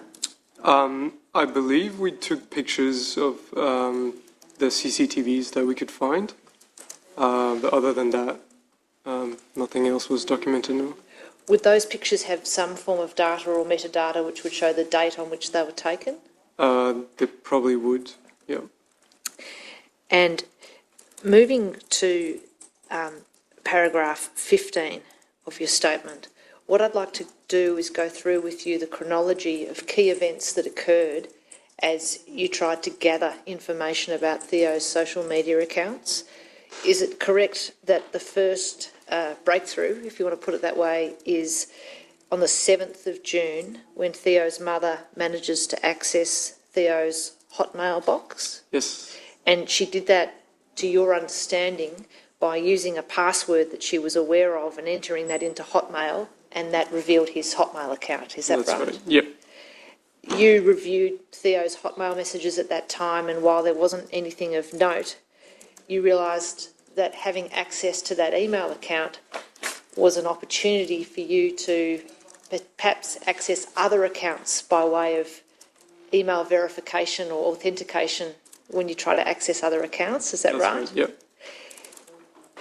You have outlined in your statement that also on the 7th of June, paragraph 16, you used the Hotmail account, or Lisa did in particular, to get into Theo's Facebook account. Yep. Now, tell me if I'm correct about this. Is the way that that was done was going into Facebook and clicking on a link like forgot password, entering his Hotmail account password, and then that would allow you to reset access? Is that right? I believe so, yes. Were you present when Lisa did that with the Facebook account? I don't think so.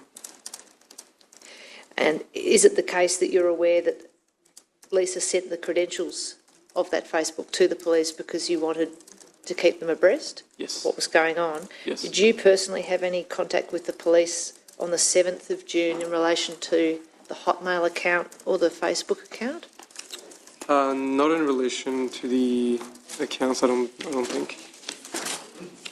You indicate in your statement at paragraph 17 that you left the Facebook account alone, and is it fair to say you did that because you didn't want there to be any confusion if a message was opened, that Theo was opening that message? You wanted the police to see what was open and what was unopened, because that of itself could be a guide to his disappearance? Right, that's right. And so you were being careful to preserve, in a way, the evidence trail in that way, is that right? Right, so we noticed that there were quite a few unread messages, and the first instinct is, go in and see if there's anything in there, but we discussed that with Lisa and thought that it might be wiser to just leave it as it is and let the police do the work and go through that themselves. And would it be fair to say that you had an expectation that there would be no difficulty with the police just getting immediate access to the account once they had the password, the credentials? Right. And you didn't stop with the Facebook account, but then you moved on to try and see if you could access Theo's Snapchat account, is that right? Yes. You outlined in your statement a breakthrough that you had on the 10th of June. Can I ask you, and I'm not being at all critical of you, is there a reason, did this take several days, or was it more that your attention shifted to trying to get CCTV footage and do searches and you came back to it on the 10th of June? Yeah, I can't recall exactly, but that's probably it. We were just trying to do so many things at the same time, and our initial focus was to basically let the social media aspects of things to the police, and then just go to Byron Bay and do anything we could do there. And did you personally go to the police station and talk to the police about what they were going to do with the social media or what investigations they were going to undertake? Yeah, we talked about that multiple times. When was the first time you went to Byron Bay Police Station and spoke to someone there about the media, the social media? Probably on the Saturday, the first Saturday. Is that the 7th? Or the 8th? The 8th. The 8th. Yeah. And so just to clarify, I see here in the statement that I say that we went there on the Friday, the 7th. We Yes. actually did go there on the Saturday Yes. morning. Yes. Yep. And did you tell the police at that time that you had the password to Theo's Hotmail account? I believe so. And did you indicate at that stage that you were going to try and use that to get into his other social media accounts? I don't think we did talk about that with them at that point, but there were a lot of questions regarding, the mobile data from Telstra and what could be retrieved from them. So that was in relation to what could be determined about Theo's location from his Telstra data and from anything relating to his phone data, is that right? That's right. So both the location data and the content of messages and calls and just to get an idea of some sort of timeline. Who did you speak to at the police station on that day? You don't recall? Can't remember. What was your understanding on that first day of what was going to be done to uncover what messages Theo might have sent or would have reviewed? So we got told pretty much straight away, if I remember correctly, that requests had been sent already to Telstra and to the different platforms to get access to these accounts. And that's why we sort of parked that side of things and stopped really thinking about it. Sorry. Were you told how long that might take? I don't believe so. Did you have an expectation that that would be a matter of hours or days, not weeks or months? We did, yes. Because you assumed that police would be able to have quick access to that sort of material. Right. And, I mean, we didn't really think about it too much. We just assumed that it would be, something that is pretty much ready for them to use in case of an emergency like this one. Yes. And that was the end of it. Between the 8th of June, which is the Saturday, and the 10th of June, did you have any communication personally with the Belgian investigators about what they were doing with relation to data and social media messages? Not personally. So we had a group with the family where so people in Belgium were talking to the Belgian police and giving us updates, and then we would do the same thing because we would go to the station multiple times a day here in Byron Bay and just giving them updates from our side, but not personally. Go back to what you were doing personally on June the 10th with the Snapchat account, and that is that you say you managed to access Theo's Snapchat account. Was this something you were doing yourself, or was this something that Lisa did? We were together. Together? And is the way that you accessed Theo's Snapchat account by doing that same process with his Hotmail account of resetting the password? I believe so, yes. And when you did this, you say that you submitted a request for the data to be generated with respect to downloading data off the platform. Right. Is it the case that there was some sort of functionality within Snapchat where any user could go and click on a button and they could have access to that service? Is that right? Yep. So that wasn't related to law enforcement or missing persons. That was just any user of that service could do that. Anyone can do that. There's an option to export your personal data. And so that's messages, photos that might have been saved, searches, and then location data as well. And I didn't ask you at the start what your occupation was, but do you have any special expertise in computers or computer systems or data analysts? I work in IT. You work in IT. So you're comfortable with these sorts of platforms? Yes. Is it part of your work? It is. Is it part of your training? Have you done a degree? In computer science, yes. And going to the Snapchat data, you reviewed that, and you state in your statement at paragraph 19, there were no messages sent past the 31st, and the location data there was marking him as being in Currumbin, Queensland? That's right. So what did you take from the fact that Theo was in Byron Bay on the 31st of May, but the location data was marking him as being in Currumbin, Queensland? Yeah, so we didn't really have any hopes of that location data to be very accurate. Yes. So it would show you a rough area for location points. So that was pretty much what we got out of that. It was somewhere in the area. And when you say that the last message was from the 31st. Were you able to view what that message was on the 31st? Not the content of the message, no. So the data that you were able to access in terms of the Snapchat history, what data is that providing if it's not the content of the messages? The username of whoever the recipient was, and a timestamp.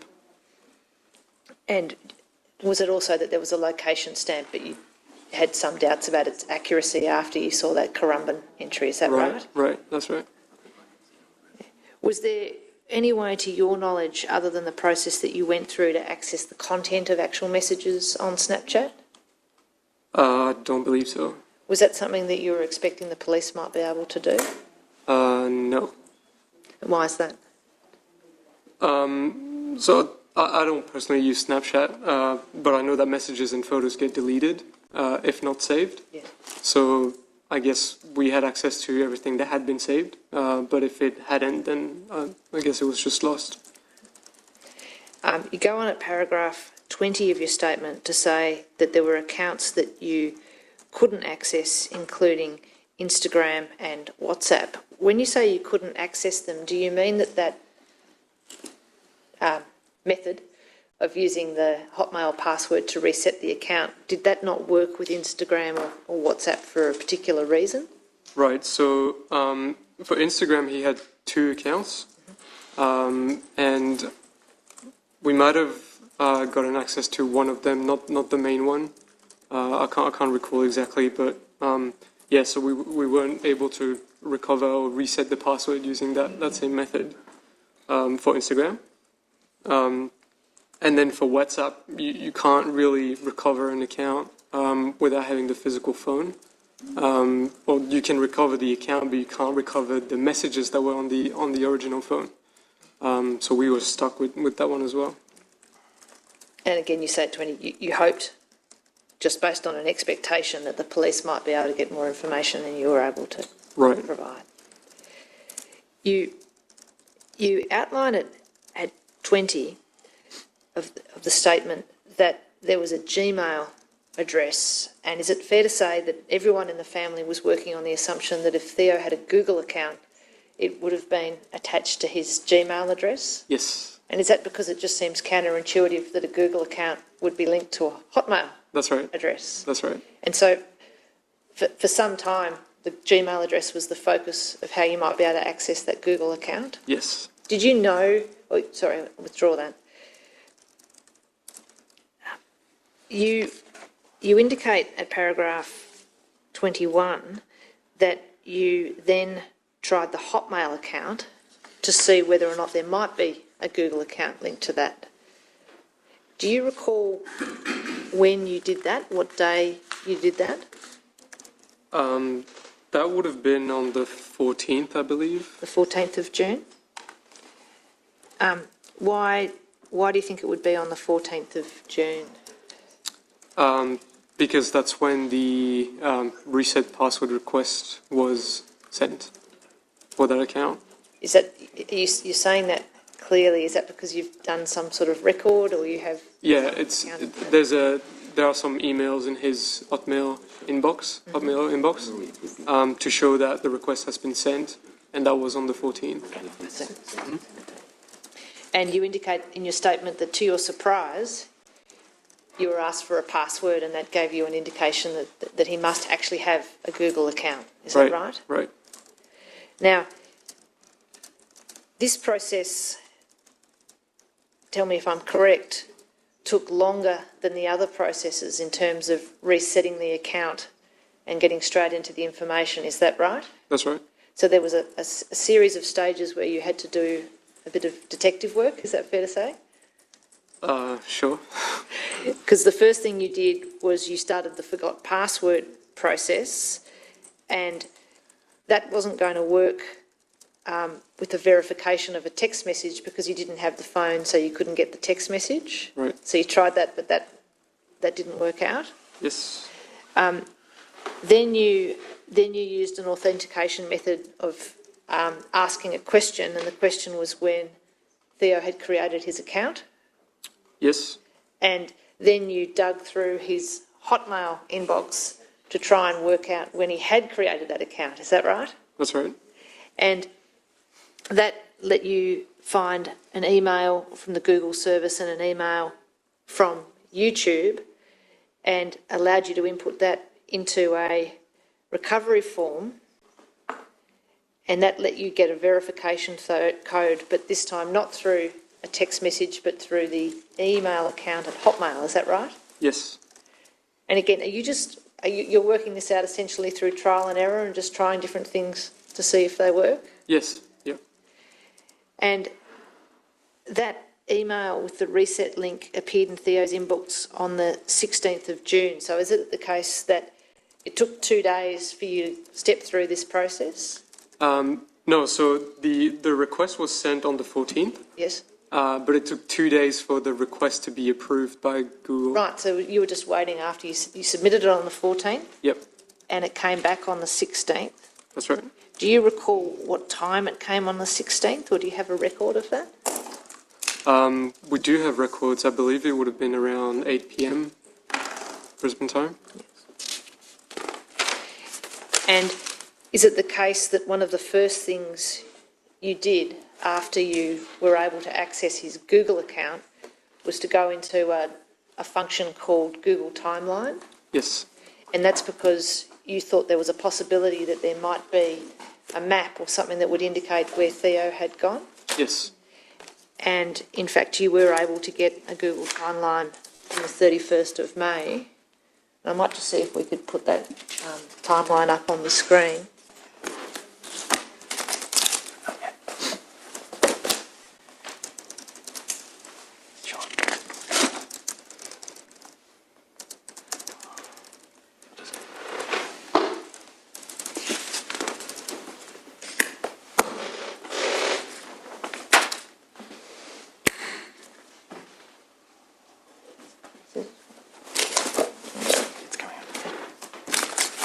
Just taking a moment to load.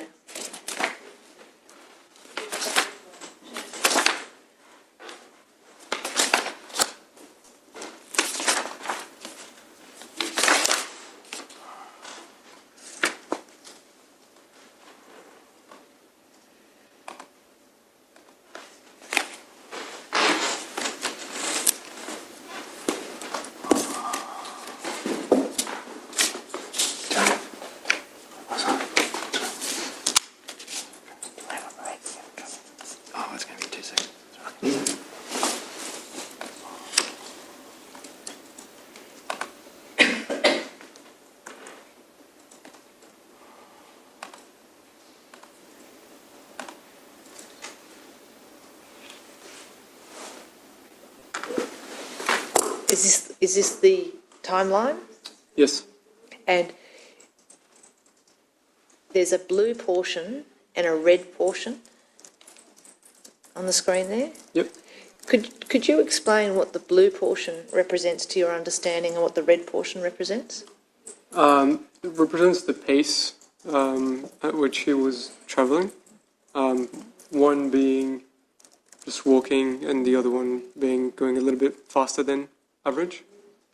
To step ahead, you later found out that the walking speed had some variables, which meant that it wasn't as accurate as when you first saw this. Is that right? Right. That map does depict, later on, as you know, there was more detailed data, and we saw some of this on the first day with the yellow maps, up to the point of Tallows Beach. Is that a reasonably accurate description to your knowledge of where the route that he took to Tallows Beach? Yes. Yep. This data itself, to your understanding, doesn't have the accuracy of the 3 metres, though, that the more raw data has. Is that right? Not from Google Timeline, no. The significance of this data to you was that it showed that Theo had walked in a completely opposite direction to the hostel when he left Cheeky Monkeys. Is that right? Right. And did you think that was very significant information? Yes. And what did you do when you found this information? So I believe I quickly sent a message to the family saying that we did get access to the account, and then called the police. And you spoke to Peter Rudens from the homicide squad, is that right? Yes. did you tell him that it looked like Theo had walked in the opposite direction to Tallows Beach? Yes. And he asked you to take screenshots of it all and send it via email? Yes. And you did that? Yes. You then described going to the My Activity timeline. Could you just briefly describe what the My Activity timeline does? Right. So My Activity is another service that Google provides where you can basically see as a timeline everything that you did and they have recorded. So that's, anything really on Google services like YouTube, Google Maps, opening certain apps as well. So, going to the My Activity, I could see things like zoomed in the Byron Bay area on Google Maps or watch a YouTube video or things like that. And was it your understanding at that time that if something said, for example, search for wake up, that was user-initiated activity? Yes. And was it your understanding again that if there was a YouTube video that there'd been some action taken by the user to watch a YouTube video? Yes. Is that your understanding at that time? Yes. And the My Activity timeline, you also forwarded information in relation to that to Peter Rudens in an email, is that right? That's right. Was that still on the 16th of June? I believe it was, yes. And did you attach anything to that email, or was it an overall description? I might have just put some bullet points of what I thought was interesting from the activity. And now you then went to take another step, which is to get even more information about activity. Can you explain what this additional step is? Right. So another service that Google provides is the ability, just like Snapchat, to export all your Google data. It's called Google Takeout. And so that basically exports anything that Google has stored and that you have access to. So, it can be photos, it can be, location data, YouTube history, searches, everything. Now, as at the 16th of June, were you aware that requests had been made by Belgian authorities in relation to Google data? Yes. And what was your understanding of, as at the 16th of June, as to what they've been able to recover? I don't believe they had anything from the Google account, but our understanding was that it would be easier for the Belgian authorities to get access to those accounts. But I don't think we got any updates on where they were at that point. To the best of your knowledge, did the Belgian authorities know that Theo had a Google account connected to his Hotmail account as opposed to his Gmail account? I don't know. Do you know whether they were provided with Theo's Hotmail address? I believe they did. Yep. I know it's time, Nora. Do you want me to keep going? Or? We might take the break now. Ms Palmer, I know that you were going to address me. No, I'm quite happy to speak briefly after all the families have given evidence. That's fine. Yeah. Thank you. We'll take the break now and resume at 2:15.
Just before we start, let the interpreters know that they're permitted to take their masks off only if you're comfortable to do that while you're interpreting.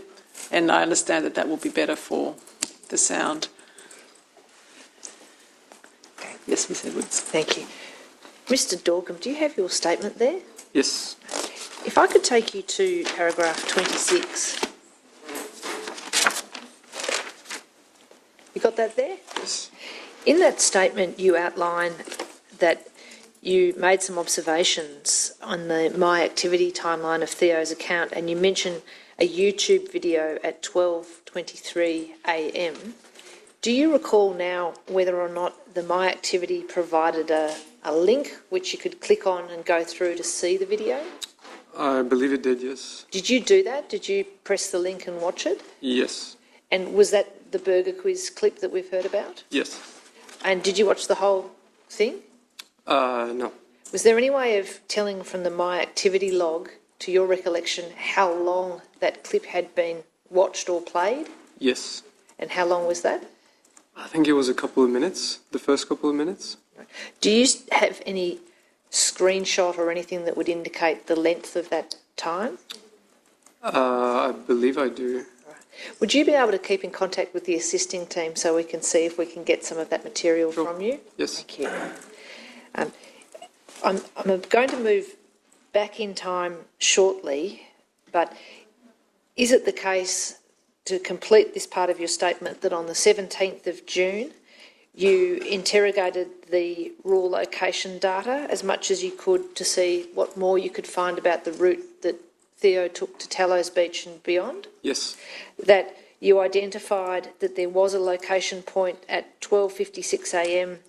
on the corner of Lawson and Patterson Street? Yes. Were you aware at that time that that wasn't GPS data, but from cellular data? No. And you sent that information to Peter Rudens from Homicide as well? Yes. So that he could be apprised of your discoveries? Yes. And then you outline in the next paragraph of your statement that Lisa was contacted and asked to come to the police station to go through these discoveries. Did you go with Lisa to the police station on the 18th of June? No, I was still in Brisbane at the time. And I take it she told you about it later, about what she'd done and what had happened. Is that right? Yes. I'd like to take you back in time now to the 25th of May when you had dinner with Theo. Yep. You heard Lisa give evidence about this morning. Yes. It's the case that, unlike Lisa, you hadn't seen Theo before that time for about 10 years because you'd lost touch, is that right? Yes. And you indicate in your statement that it was quite a special evening because it was like no time had passed at all. You just immediately picked up where you'd left off, is that right? Right, yeah. It was a fun, pleasant, happy evening? Yes. Do you remember, you would have heard the questions that I asked of Lisa, do you remember Theo talking about his plans for Byron Bay or what he wanted to do at Byron Bay? I don't remember anything specifically. I remember we briefly talked about what he was going to do before getting to his godfather's, that he was going to stop in Byron Bay, and I believe we might have discussed about, what I had done when I went to Byron Bay a few months before then. But nothing. What did you do when you went to Byron Bay a few months before then? I was surfing, and I might have recommended a couple of good restaurants or coffee shops. Did you go to any parties or any beach parties while you were at Byron Bay? No. And did you mention anything about Byron Bay having a reputation for doing that, or anything that might be something that he could expect? No. Did you mention the lighthouse or going to the lighthouse? I might have. I can't recall. Is that something you did when you went to Byron? Yes. And anything about nature walks, bushwalking, anything of that nature? Not that I recall. You mentioned that you recommended a few restaurants. Do you recall what they were? I can't remember exactly. Did Theo mention anything in terms of, I take it that at this dinner he talked about his travels and his experiences? Yes. Was it generally that he'd had a good time in Australia, or was it mixed? Yeah, he had a great time. Yeah. Do you mention any particular highlights that he'd enjoyed? He enjoyed his time in Melbourne. working at the tennis tournament, I think, was quite fun, but at the same time quite intense. So we talked a bit about that, and then, yeah, no, he just walked me through, pretty much everything that he did, and how he went somewhere, met some people, and then they decided to travel a bit together, and they went, I think, towards Uluru, Central Australia. Yeah. Do you know if he climbed Uluru? I'm not sure. Is there anything else about that dinner, having heard what Lisa's already said about it today, is there anything else about that dinner you think Her Honour should know about that might give us any clues as to Theo's disappearance? I would say the same thing, just that he seemed to be in a really good place. He seemed to have had a really good time in Australia, but at the same time seemed to be really eager to go back home and get back to his sort of normal life. Was he talking more about getting home to Belgium than he was about the Gold Coast and Byron Bay, which he had coming up? Probably yes. Just in conclusion, Mr. Dorcombe, you've expressed some opinions at the conclusion of your statement about your experiences trying to get this social media data. Is it a fair summary to say that your view as both someone with a computer science background and someone who's a family member of a missing person, that police should be able to access this data and access it fast? Yes. And they should have the legal ability to access it fast? Yes. And they should have the expertise and the capability to be able to access it fast? Yes. And is that something you'd like to see coming out of this inquest? Yes. And also, and if, to the extent that legislative and policy barriers can be removed, would you see that as a positive step? Yes. Thank you very much for your time. Thank you. There may be some other questions. No questions, Your Honour. Mr. Evenden. Thank you, Your Honour.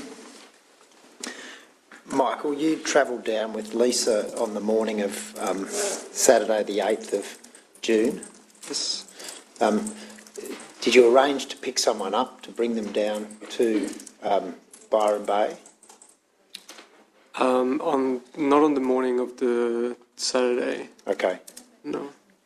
Was there a time when you returned to Queensland, was it, to pick up one of the witnesses who had seen Theo last? Yes.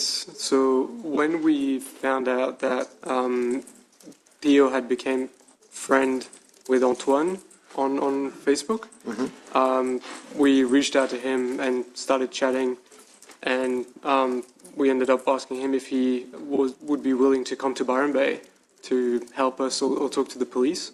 And he was willing to do so, so we just went and picked him up. He wasn't too far from where we were, so... Okay. And when you say you went to pick him up, you went from... This was once you were in Byron, you went to pick him up? Right. And do you remember where you got him from? I can't remember. Okay. And that was in order to facilitate him talking to the police, is that right? Yes. Okay.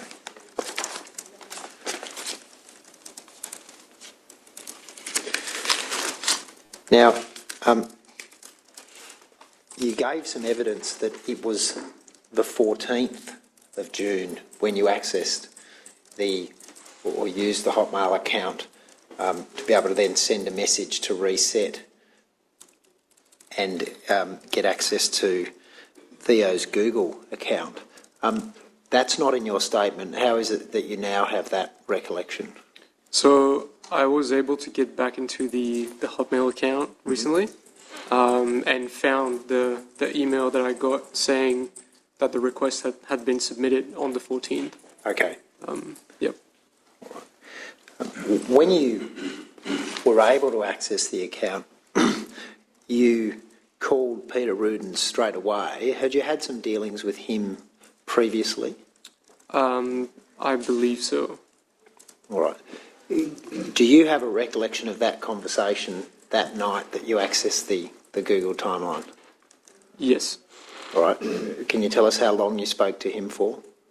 I don't believe it was too long.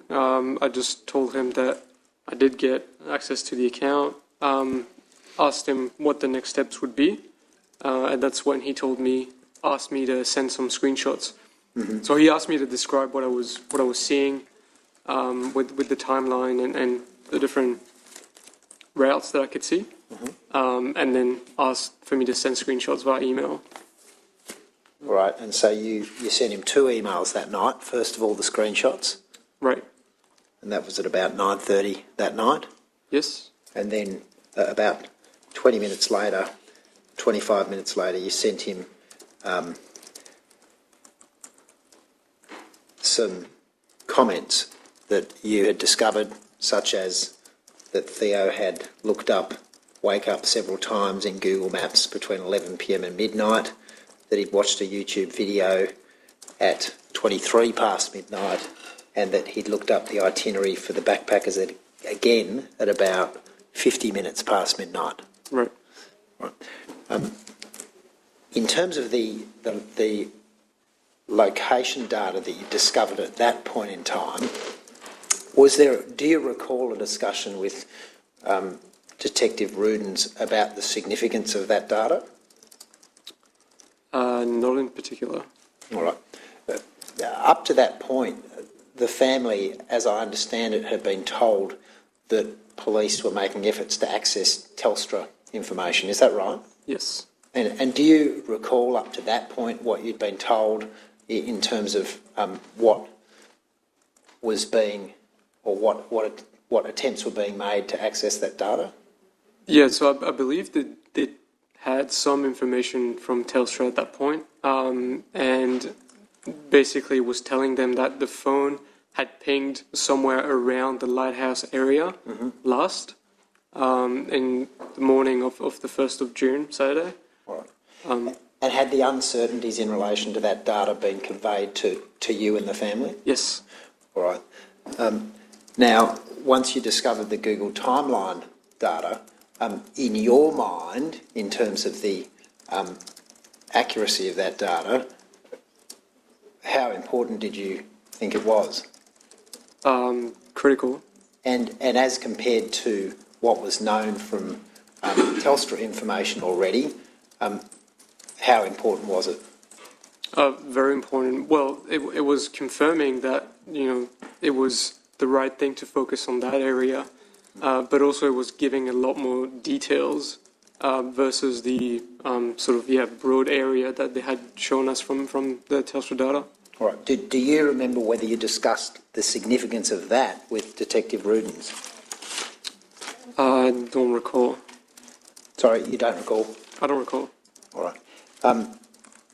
What was your expectation in terms of what would happen with that data after it was provided? Well, I think we all expected it to be fully analysed first thing, and then we hoped that it would drive some more physical searches.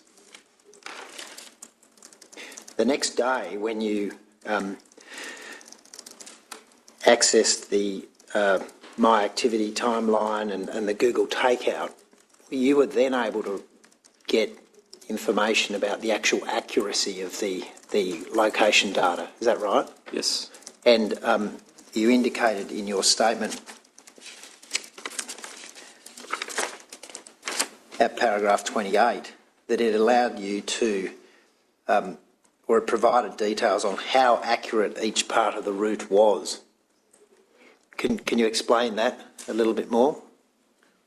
Yes, so after downloading the data from Google Takeout, I got a file with thousands of location points, and for each location point, I got an accuracy attribute in meters, which ranged from, I think, 3 meters all the way to 2,000 meters for the very last data point. And then there were more information for each of the data points, like the coordinates, a timestamp, and I believe there was Google's attempt at trying to figure out whether it was by car, the location point was from a car moving or bicycle or someone walking. Yeah. Okay. And so you were able to see from looking at that accuracy that a lot of that data you were seeing was GPS data and it was accurate to within 3 metres. Right.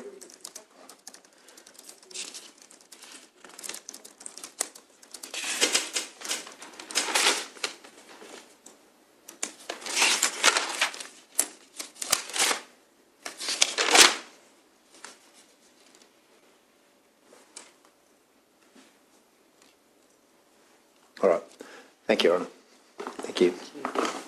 Anything arising, Ms Edwards? No, Your Honour, I thank Mr Dawkin for his time at Class A. Yes, thanks very much. Thank you. You're excused.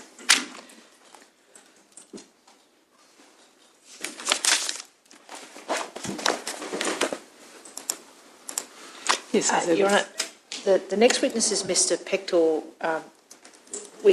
With gratitude to him, we're going to split his evidence, so I'm just going to take him in chief today, but I'm only going to take him to evidence up to the 6th of June, and we'll stop there and we'll deal with it when we come to the investigation next week, because Mr Pector played a significant part in the investigation as well. So this is stage one. Stage one. Right. Mr Pector.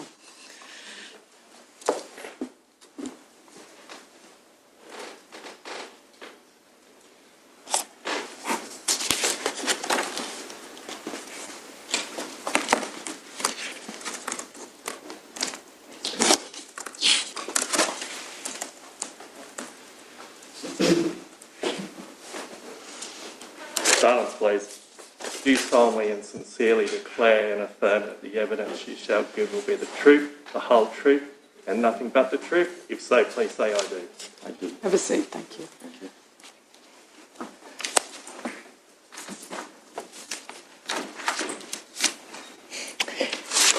Mr Pector, is your name Jean-Philippe Pector?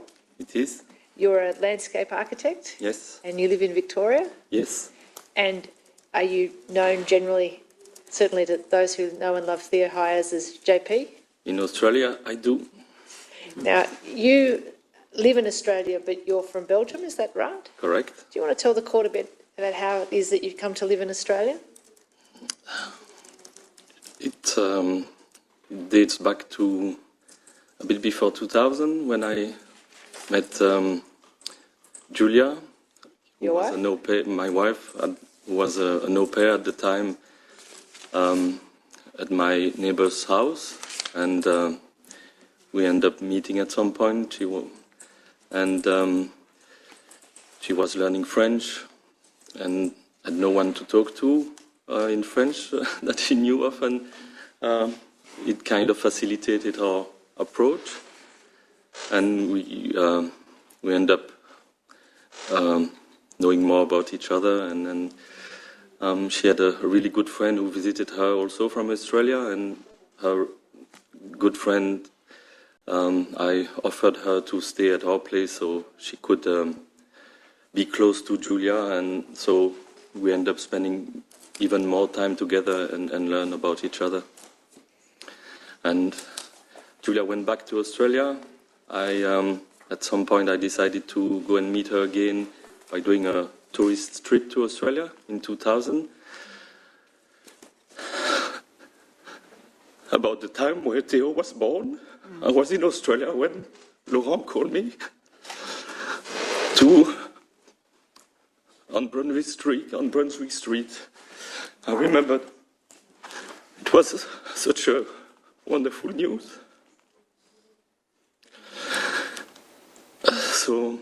After that, so I traveled during a month with Julia in Australia and came back to Belgium and kept it an email correspondence with Julia, and she was going to start uni and decided because I had professional obligation in Belgium, it was not easy for me to go back and see her, but she decided to come and live with me in Belgium while she was studying uni study by correspondence.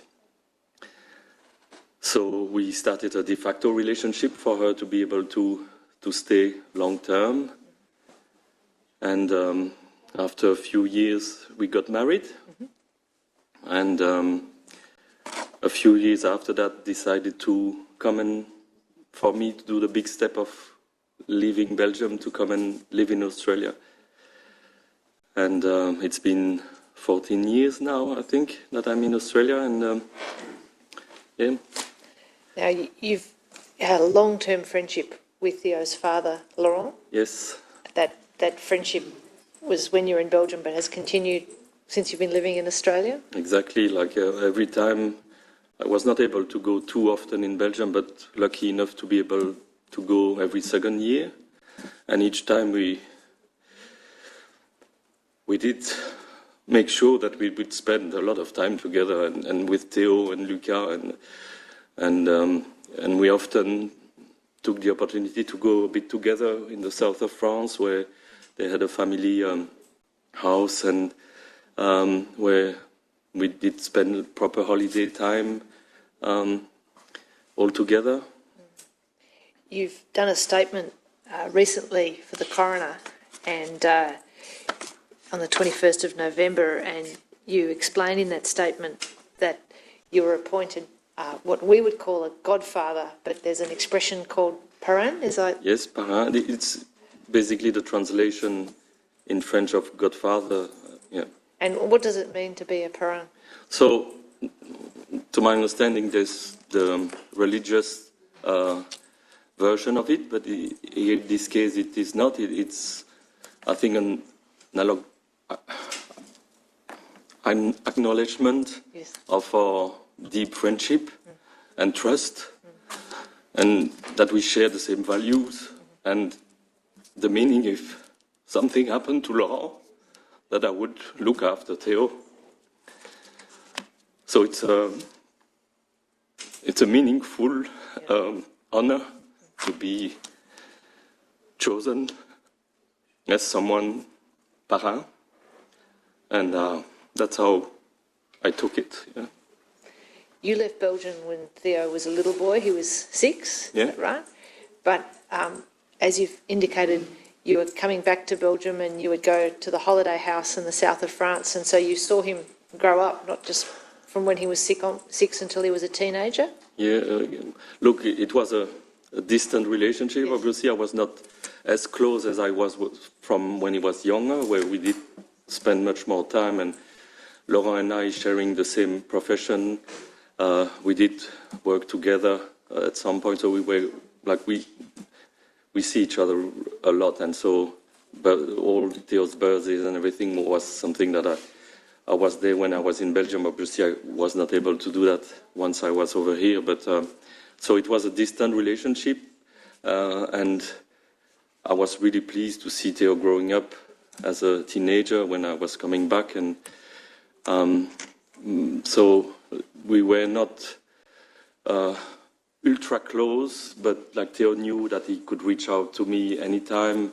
The technology allows it, and but we were not liaising regularly, really. The Theo coming to Australia was, I think, really important, but maybe we will come back to that later. No, it's my next question. Yeah. Is how did you come to learn that Theo was planning to come to Australia? So on my last trip to Belgium prior to that, there was discussion about it, and then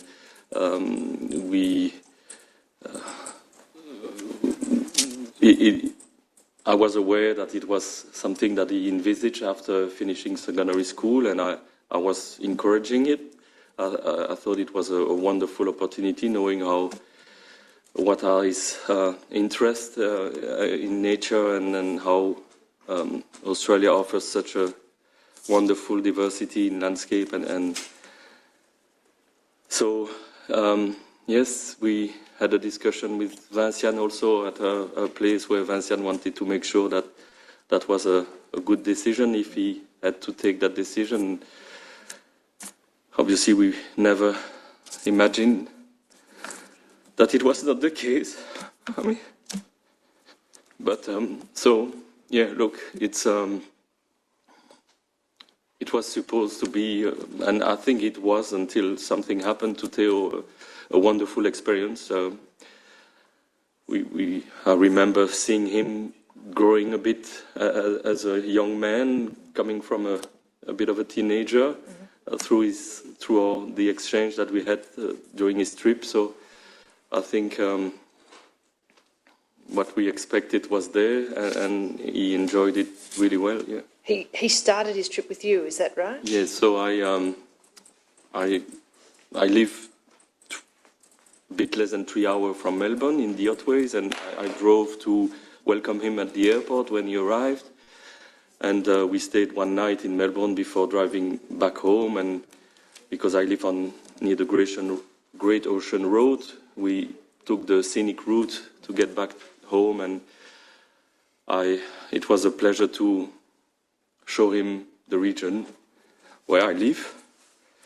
And he ended up, so that was the plan from day one, that he would spend some time with us so that I could show him the environment in which I live, what I've done. And I live in a bit of a remote regional area, a bit away on the hills, away from the Great Ocean Road itself.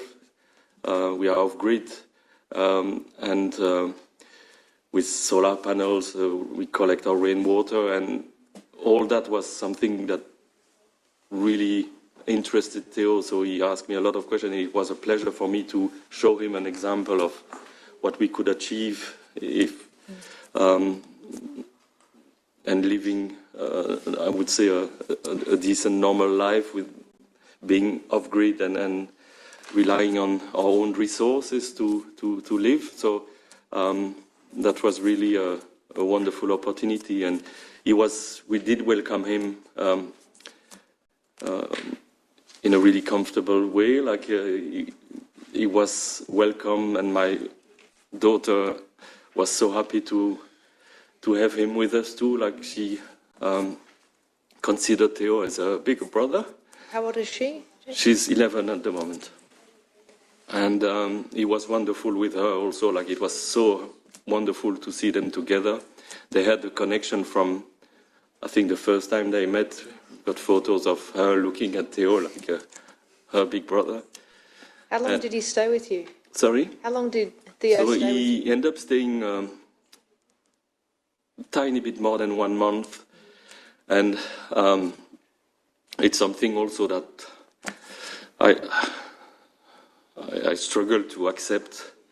But at some point he was like, I was thinking that he would lose time by staying with me instead of experiencing, traveling and discovering new things. So without kicking him out of our place, we were trying to encourage him and building his confidence to finally do the real step of leaving a protected area, I would say, or a familiar area, and starting traveling on his own. So, but he did spend the time while he was with us, and with the help of Julia, my wife, also to look into all the different options for work, and that's how we find out about the Melbourne Cup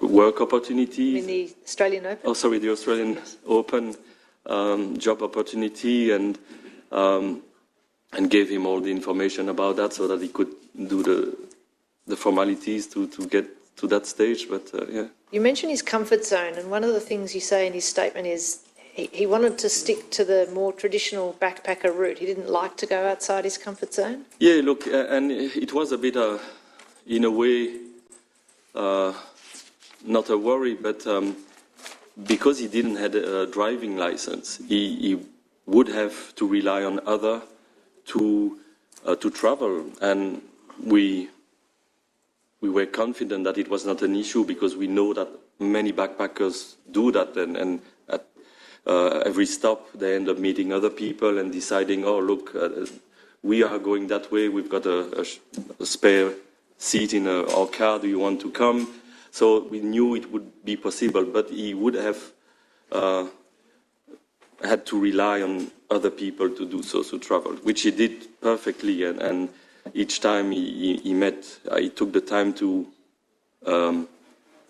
know the people he was going to travel with, and I had contact with them afterwards, and they were all wonderful people, really French-speaking people. But sorry, what the question was about? I was asking you about his comfort zone. Yeah, so he wanted to stick to the traditional. So we did spend some time to see a bit, identify the way we would go, and definitely the strategy was to have a few major points to get to, and at each location that he would find out a bit how to get there. He didn't want it to book flights in advance or stuff like that. So, but it was obviously there was a bit of a uncertainty in that, because he knew roughly where he wanted to go, but it has to work out by himself how to do it. So that's a bit of the adventure part of the trip. So he was, I think, not ready completely when he first arrived, and that built up to a certain point where we kind of say, now you should do it, and that's it, yeah. There's an expression in Australia, leave the nest. Yeah. Oh, look, yeah, even like, I think he felt in a nest definitely in our place, and that's how we welcomed him, yeah. Well, it sounds like your house is in a beautiful natural environment. Did you go on nature walks with Theo and show him that sort of area? We didn't do walks for such, but we definitely went to visit the scenic places around. We did short walks to get to certain points, and the 12 apostles, different lookouts to where I live, where we can see the whole bay and the ocean. But we did walks to see the waterfalls, but they are really defined walks, not too long. What about on his own? Did he ever just leave and go for a walk from the house? No, like he probably walked at some point within the property, which is big but nothing adventurous, like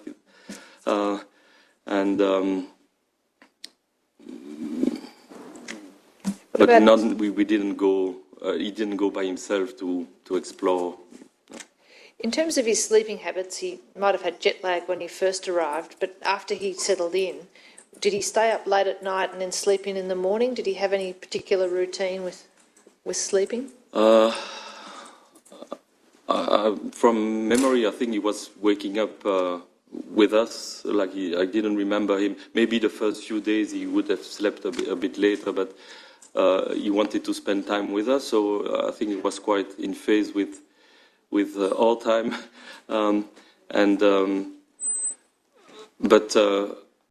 Do you know if he stayed up late at night talking to friends back in Europe? I presume he did. The thing is that I gave him a bit of private space in my office. It was a good occasion for me to clear up a bit my mess and to allow him to stay and have his bed in my office. So at night when we went to bed, I was not aware of what he was doing, but I'm pretty sure he was liaising with his friend because of the time difference. That's maybe the only time where it's really possible. When he was staying with you and planning his trip, and you talked about how there was a bit of planning and a bit of flexibility, was Byron Bay part of those plans? No, not at all. Like I was only aware of the Byron Bay stop, and probably during the last conversation that I had at the end of his trip, when the plan was to meet him back in Melbourne and maybe to have him a few days at our place and then drive him back to the airport. So that's when there was a discussion between him and me about when exactly he would be in Melbourne, when exactly I would join him, because he wanted to buy a few presents for friends in Melbourne. So we discussed that, and I remember trying to get him as early as possible so that we could spend time and learn about all his adventure. And he told me, I really want to go to Byron Bay, so I will be a little bit late. I will take a bit of time to do that before coming back. So, yeah. and you would have heard me ask this of Michael and Lisa, do you remember anything about why he wanted to go to Byron Bay, or what did he wanted to see? No, I didn't know. I think so I didn't know, but I did ask Lisa at some point, do you know why he really wanted to go? And she was not sure, but she said, we talked about it, him and Lisa, and that's probably why he wanted to stay there. Yeah. Have you been there yourself, to Byron? I've never been before. Like I discovered Byron Bay through that whole. Yeah. And is that the same with your family in terms of you wouldn't have been discussing it in front of him? No, not at all. No.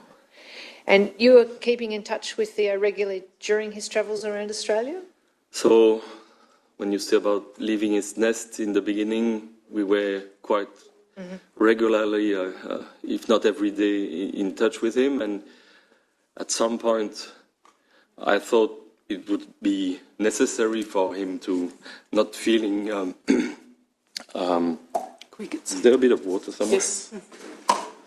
For him not to feel under surveillance, to keep a bit of a distance, and so this contact was a bit more sparse with time, but not more than 2 weeks' time. Like I was curious to see where he was up to, and usually when he was staying a bit longer in a place, that's where we would have a live conversation, but not only just messages. So what was the main way of talking to him? Was it on the phone, or was it emails, or what messages? What was the normal? We mostly used Messenger. Sorry, WhatsApp. WhatsApp. And we even had, I think he did set up a little group conversation between him, Julia, and I, and call it my Australian family. And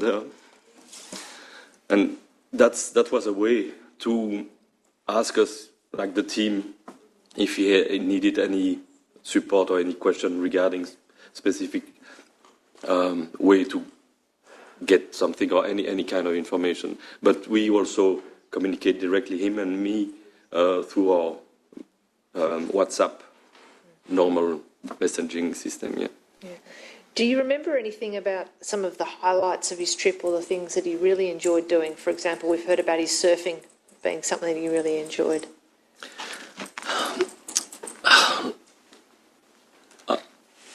Even though if we were keeping track on what he was doing, I didn't ask too much question. It was really just about to see where he was up to and if everything was okay. And obviously, if he had fun or stuff like that, but we didn't discuss in too many detail what he was doing, and I remember him wanted to keep that for when we were when he was going to be back with us, and he was really impatient to share all that with me. So I was just keeping track on how it was going rather than asking specific thing about exactly what he was doing. Obviously, I knew he was going to do some kind of activity when we were in touch before or after, but I didn't go too much into those details. Yeah. Did you hear anything about him doing something like rock climbing or abseiling? No. He did some kayaking at some point. He did probably a bit surfing, but I knew it was something that he wanted to do, but I didn't know exactly when he was going to do it. But nothing like that. He liked nature, but was bushwalking not a hobby for him? Not a hobby, but he like the love of nature would obviously, if the occasion is there, you would go. And we did in one of our trip back to Europe. Climb the Mont Ventoux, which is a famous mountain in France. Nothing wild, but that's where they climb with the Tour de France, a really steep cliff. And there is what we call the chemin de grande randonnée, so a trail with some kind of markers every so often, so that you can, even though if it's a bit in the wild nature, you can orient yourself by looking at the markers and doing that. And we did that in group. But so he was keen to do that in a specific organized way with planning and preparation. We had food, we drink, and so not something that would be improvised, but I'm sure he would be keen to do that with others, if again in the same situation, not something that he would improvise. And did you ever get to see him use Google Maps on his phone? I don't think so, because when I was there, obviously I knew exactly all the place he was. He knew I knew the place, so maybe he did. I didn't pay attention, but I think when he was with us, he probably didn't, because I was the guide. I took him to some location with me for work, and he didn't need to know how to get there or to come back. So I don't recall him using Google Maps at that moment when he was with me. You've gone through in your statement that at various points along the way, Theo was able to get jobs at different places and earn some money, and that meant that he could spend more time on his travels. Is that right? Yeah, and I think he did manage to. He was dedicated. Each time he had a job, I think he did stay there as long as he could to earn good money, and so that at the end he would be allowed to travel a bit more freely without thinking about the expense and having to work again. So I think that after Cairns, I think, where he did his last work experience, the intention was to travel and visit. You say in your statement that you're aware that Theo did some camping at some stages with friends that he'd met, but you don't think he ever camped by himself? No, I don't think that's something that he would have done because of his nature. And look, he was aware of what the nature in Australia was. It's something quite different from the nature in Europe. There's obviously a lot of potentially dangerous animal and stuff, so he was aware about that. Like I remember talking about snakes and stuff with him at my place, because every summer we've got tiger snakes, and I've got an approach to respect the snakes, and I move them when I see them, so I'm handling a bit snakes and stuff, so he was interested into that. So he was aware of all the kind of danger that spiders and everything. So I think if he did that, it would be always with somebody else, nothing that he would do on his own. He was not that adventurous. It also sounds, and tell me if I'm wrong, that he's not very spontaneous. He is spontaneous and true. He's really, like everyone who met him described him nearly with the same, like even some people that he met really briefly in his trip. I remember getting in touch with them, people that they rescued on trip, like I think it was on the road towards Darwin. They met a couple who had an accident and stopped drove them to safety, I would say. And so they were all in the car, and they wouldn't have been too long, but they met Theo, they had a discussion, and the little word that woman, it was a couple, wrote about Theo was so touching, but she felt exactly like Theo. He's a true human person, with so spontaneous in the way that he would connect with people easily. Yeah, and truly. So he's not an artificial person. He is himself and at ease with himself, and that was one of the wonderful things about Theo, is that for a teenager, it was quite remarkable. Yeah. He was genuine. Genuine, yeah. Yeah, and some of these things you're telling Her Honour now, we'll get to more of this next week, but it's the case that you've really tried to get in contact with as many people as you can who might have shared time with Theo or spent time with him to try and find out more about what he's experienced while he was in Australia? Yeah, originally the idea came to me when we did, I think when the community members organized an event called Light the Night for Theo, with candles on the main beach, I think it was, and a little bit after all the speech, a young girl came to me and introduced herself as being someone who had traveled with Theo, and it was really touching. And she said, "I have some photos of our travel. Would you like me to share?" And I said, "Oh, of course, yes, please." And then from there, the idea came to me that I could try to contact all the people that he'd been traveling through thanks to the Facebook history of his friend or new friends, and also by contacting each one of them and say who were you when you were traveling. So I ended up contacting quite a few people, probably not all of them, but asking photos and stuff like that. You've also gone through, through your Facebook page, you've sometimes been able to see Instagram pictures, for example, if people were at Tallows Beach on the 1st of June, and you've tried to reach out to those people to see if anyone... Yeah, look, that was not just me, but it was a teamwork also with the Byron Bay Volunteer, that wonderful team of people who are still helping us and trying to find all the way possible to get information, reach out to people who would know something. So it was a wonderful teamwork, and I still don't understand how, after all those efforts and immense time and efforts, that nothing came significant enough to explain what could have happened. And we'll go next week through some of the many, many things that you have done to try and advance the investigation.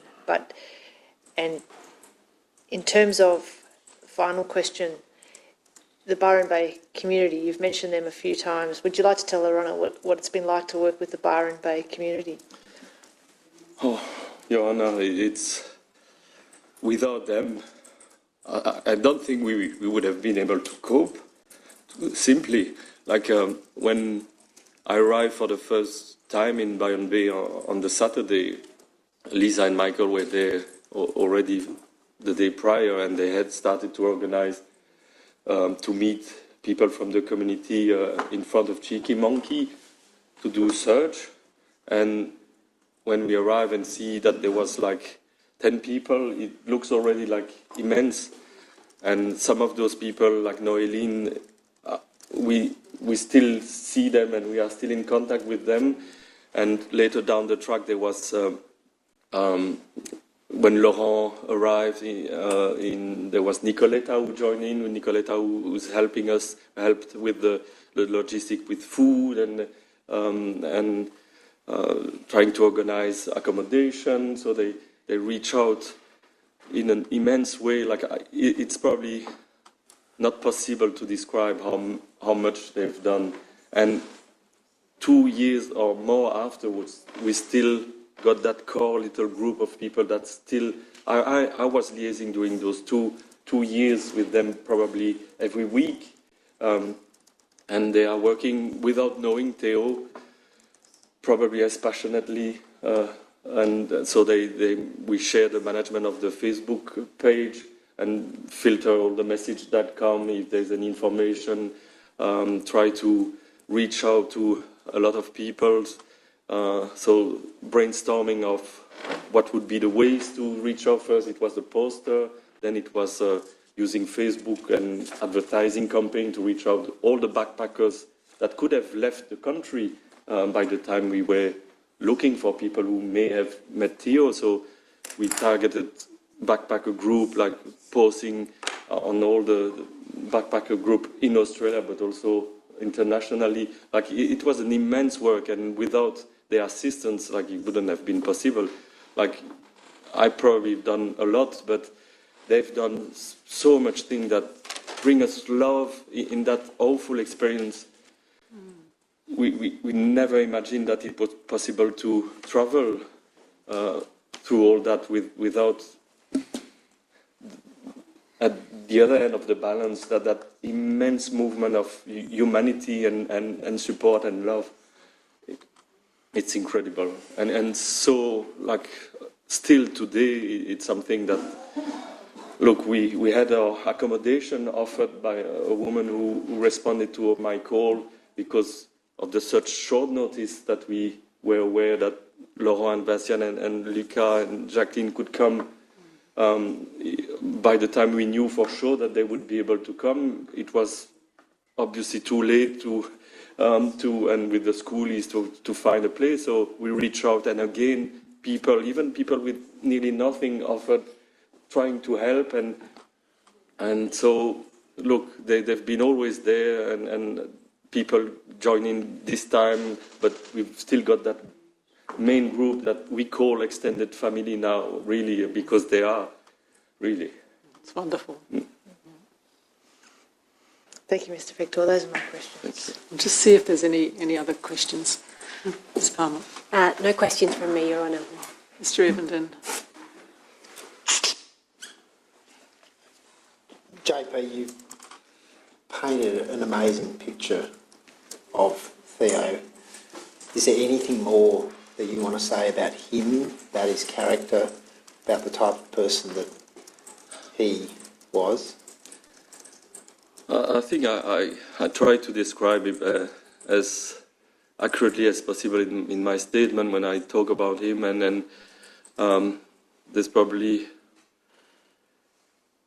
nothing to add. Like I talk about how true and genuine he was. Like it was such a pleasure to be with him. The fact that he was so easily in connection. Once there was a connection with someone, like he would be like there would be no barrier. Like it's a really true person and such a wonderful person to be with. So look, there's I think I probably describing enough. Yeah. Without repeating myself, yeah. And so just finally, one thing that you've really made clear is that, particularly in your statement, that he was a planner, that he planned his trip at length carefully. Compared to your average person of his age, did he strike you as being particularly cautious in that way? Yeah, look, it's when you think about that, he just turned 18 before coming to Australia, and it's not something that you would expect. Like we know a lot of other backpackers who come and then basically they take it as it comes and they change last minute their plans and stuff like that. Theo was not like that. Like I say, he took time to meet the people and find out if they had shared interest before going with them, and then spending quite a bit of time with them, and not changing his mind, and the fact that I think it's probably you see that he was a really clever young man, and I think it's part of his maturity to try to plan like I would do. Like if I go and discover a country, I would try to to see what's to visit and to plan, to try to book in advance and stuff like that. Like it was to a certain degree, obviously, because part of the experience was to see what were the opportunities at each planned stop, and it was not defined from the start who he was going to travel with. But I wouldn't expect that from any 18-year old young man to to decide to travel like that. And he didn't want it to go also off track or to do things that are not the common thing to do. I think that's important to notify as well, because like there's so many opportunity in Australia to go completely off track and discover the wild nature, or I don't know, but do something that's not specifically what you expect in the ideal trip. But no, he was sticking to like the main destination and things like that. So it shows that he wanted to do that within a certain control also. Yeah. And in the travels of his that you know of, he didn't in fact go off track? Or no, not at all. And the people he chose to travel with were similar people, like that had a goal, and then they were traveling together towards that goal. It was not people who wanted to adventurously go from one place to another. No, it was a really defined trips and journey that he took with them. Right. Thank you. Thanks very much, Mr. Pector, and thank you for telling us about Theo. It's very clear how much you loved him.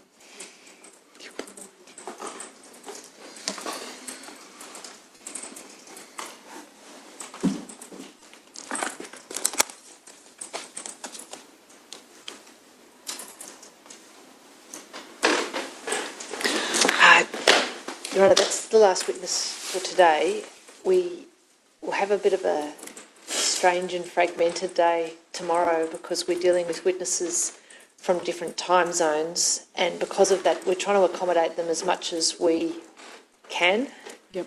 And some of them have had issues with the time which they were allocated with as well. So if I could just ask the parties to be a bit patient and flexible, there'll probably be updates overnight about when we'll start and how we manage the day. Yes, certainly.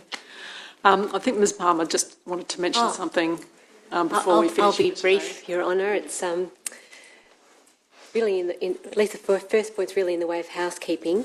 There's one statement that the parties haven't received. It's the statement of Detective Sergeant Peter Rudens, and I know that this currently might be under review by other parties who have particular interest in that statement, but we just would like the option to recall the witnesses from today. I know Ms Hayez and Mr Dawkins' evidence might touch upon that. At this point I don't foresee that will be the case, but I'd just like to preserve the position at the moment.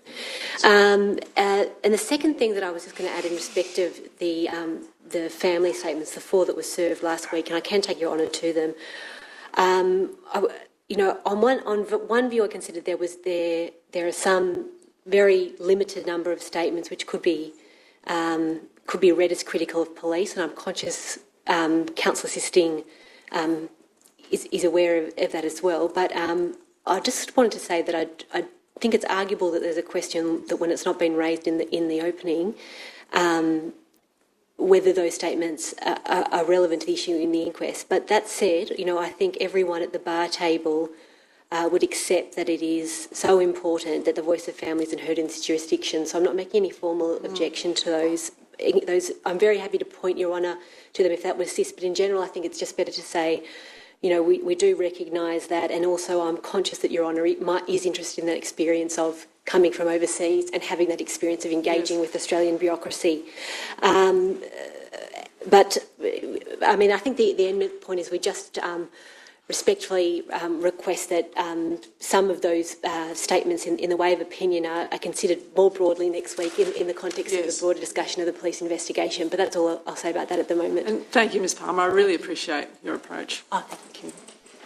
Your Honour, that statement has been under review. We're hopeful that the parties will get it either tonight or tomorrow. There's movement in that respect. Yes, thank you, Ms Edwards. Unless there's anything else, we will adjourn today. And at this stage it's 10 a.m, but if that changes, everyone will be notified. Thank you.